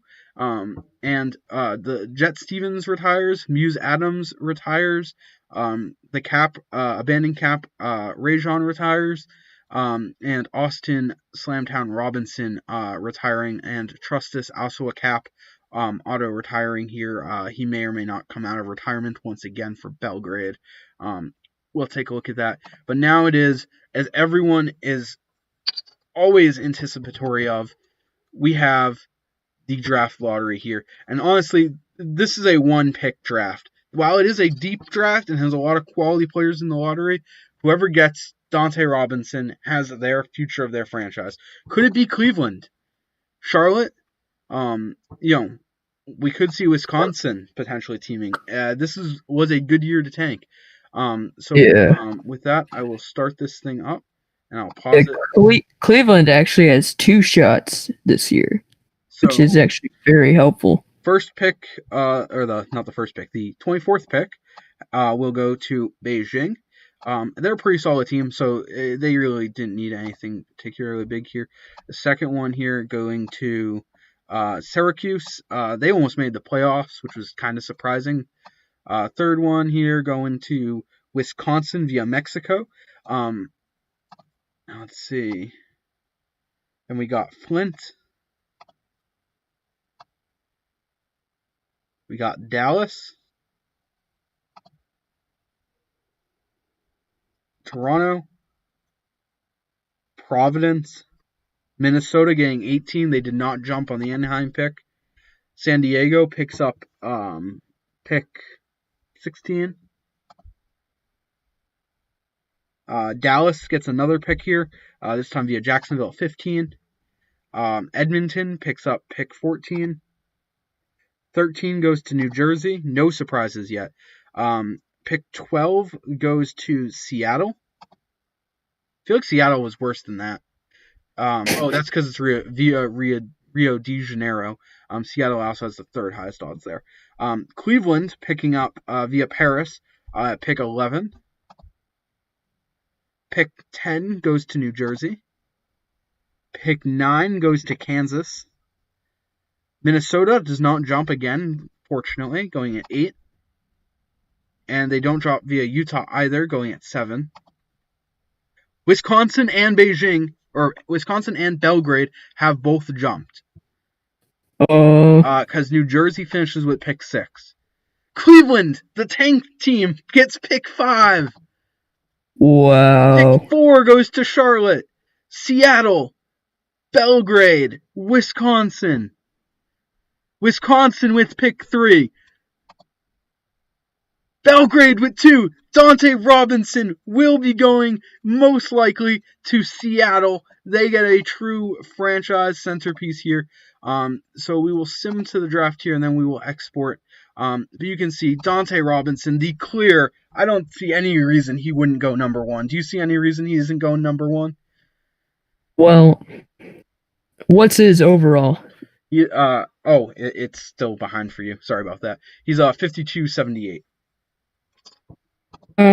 Yeah, I do think he will go number 1 unless Seattle thinks that they're gonna get a big old treat from the Jolly guy. Then I don't see what would give them the idea that they should pick anyone else.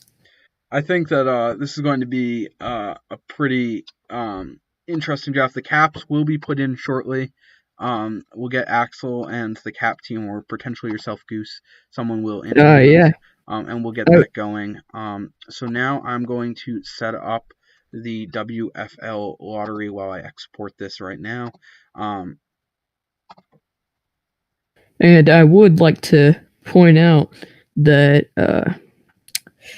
so I actually lost my train of thought. I feel stupid now. Goose. So my Goose, Reggie will be joining the draft. And basically, I don't think anyone's going to really pick him up in the first round. Most likely mid or early second round. As we're seeing Goose, Reggie, he will be a 30 and 52 going into the draft.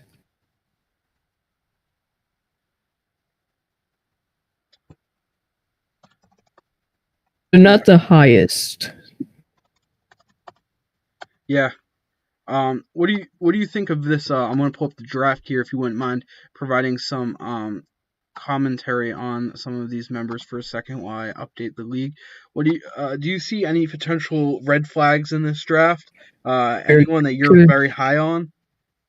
Could you actually? It should be up in a second for you. All right. Yeah, it's like 15 seconds behind for me. Yeah, it is for everyone. All right.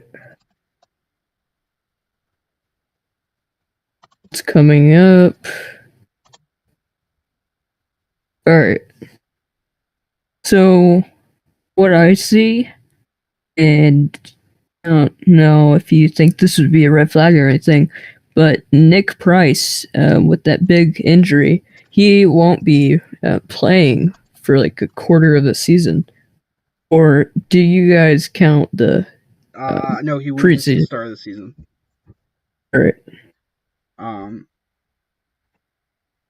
There we go.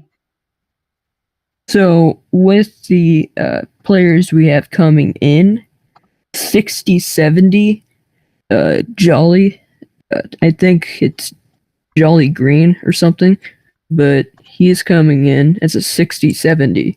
And that's actually... Yeah, he could be a potential high pick. Yeah. Give me 1 second here. You guys will see my Dropbox for a second. Sorry about that. I'm just uploading the file for everyone. So you can see my 5th Dropbox account. This one is at Google Mail, I believe. Actually, I don't think that was the right file. Sorry for the minor interruption there. This hopefully will not happen during the next live. But alas. What's today's date? I believe it is the 8th. Yeah, it's the 8th. Ah, cool. There we go. And I will provide that link for you guys in a second. So, what do you guys think of this platform? Good, bad, ugly?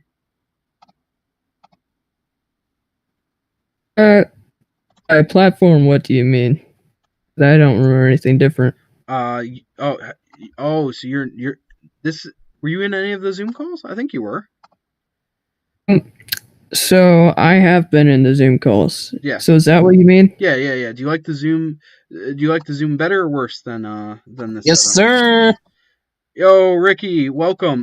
So we're being joined by XFL Yes, members sir. now. You got a commentary for the XFL. So Fleecer and Ricky will be joining for the XFL stuff because we'll be doing the XFL draft lottery or XFL team lottery.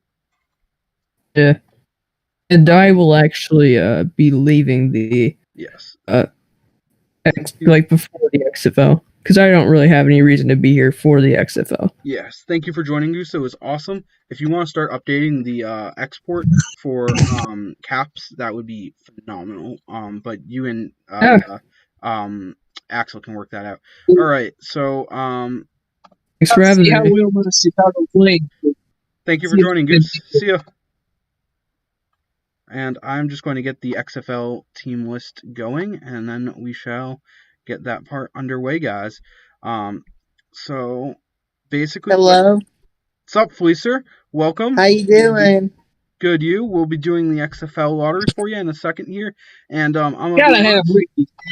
I don't know what It's teams right, are good or man. not, so you're going to have to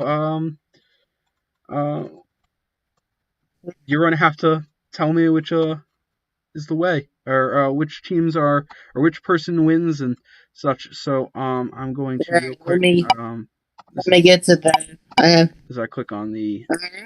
Well, honestly, my personal opinion, whoever gets number one should most likely go from Miami because they have the dominance over every other team right now. Because they're in it, at least with their team rating right now, but they have a 60, 74 quarterback, which ain't bad. So they have a little bit of balance of everything. They have something decent in every area. So that's my opinion. It's like that's like the 17-year-old player that's from the draft lottery. Miami's going to be team. The Miami Cyclones team is going to be the winner. The auto team is going to be the winner, whoever gets it. It's my personal opinion. So we got Baltimore, Brooklyn, Boston, Canton, Right. Chicago, right? Yes, sir. Yep, Chicago, the Flames. Yes, sir. By the way, the Flames were our first team that really switched. The only team, the first team that really switched. We were going to do the Tigers because I was going to own them, but I decided to be an unbiased commissioner and let Ricky have them. Chicago. But I wish all the teams the best of luck as the XFL commissioner. KC And and St. Louis. Right. All right. So here we go. XFL. All right. So the first pick in the XFL team lottery will go Hell to. yeah. Will be. That is loud. All right. As that goes super loud, but Boston will get pick one. Pick Of course. All right, come on, Chicago. pick That's two. Chicago. Dang it. congratulations, Marcus. I wish you luck in whoever you select. All right. And so congratulations to Jay Kumar as well. Wish you luck with whoever you select too. 3. Yes. Oh, that's right on the line, but goes to Baltimore. Ooh. Right on the line. Wow, that's something. All right. Next one will go to pick 4, I believe. We'll go to. This is where the drop off is, by the way. Starting off with a little bit my Canton. opinion. That was close. Dang. Canton. Canton? Yep. It's so hard for me not to swear sometimes about. And here we go with. I know you're Oh, right on the line again, but this time it's going to Brooklyn. Oh, As loud. That is very loud. Yep. that's the. It's very loud on my end, too. You talking to me? No, to me. And this is also right on the line, but it goes to Chicago. Of course. You know, funny thing in the power rankings, the 6-team ranking in Chicago. So the cursed franchise of St. Louis in the ABA and the cursed franchise of Cleveland in the ABA. Which one will be the cursed franchise here? The seventh Man, if I get the last pick. seventh pick goes to Hey! St. Louis. Surprising. St. Louis is now Sonoma. They ain't that cursed anymore. So. Cleveland will be the last pick in the WFL draft. To be honest, though, these teams are very competitive. It's not like you're going to keep losing out in this draft, honestly. The top 8 all... Send out details on the WFL draft. Or not WFL. XFL draft. You keep saying WFL. I do. That's my bad. XFL. He'll send out details on that. And we'll get the ABA draft full of caps shortly. And with that, we're going to go have our first ever league game night. And thank you guys for joining. And thank you, Ricky and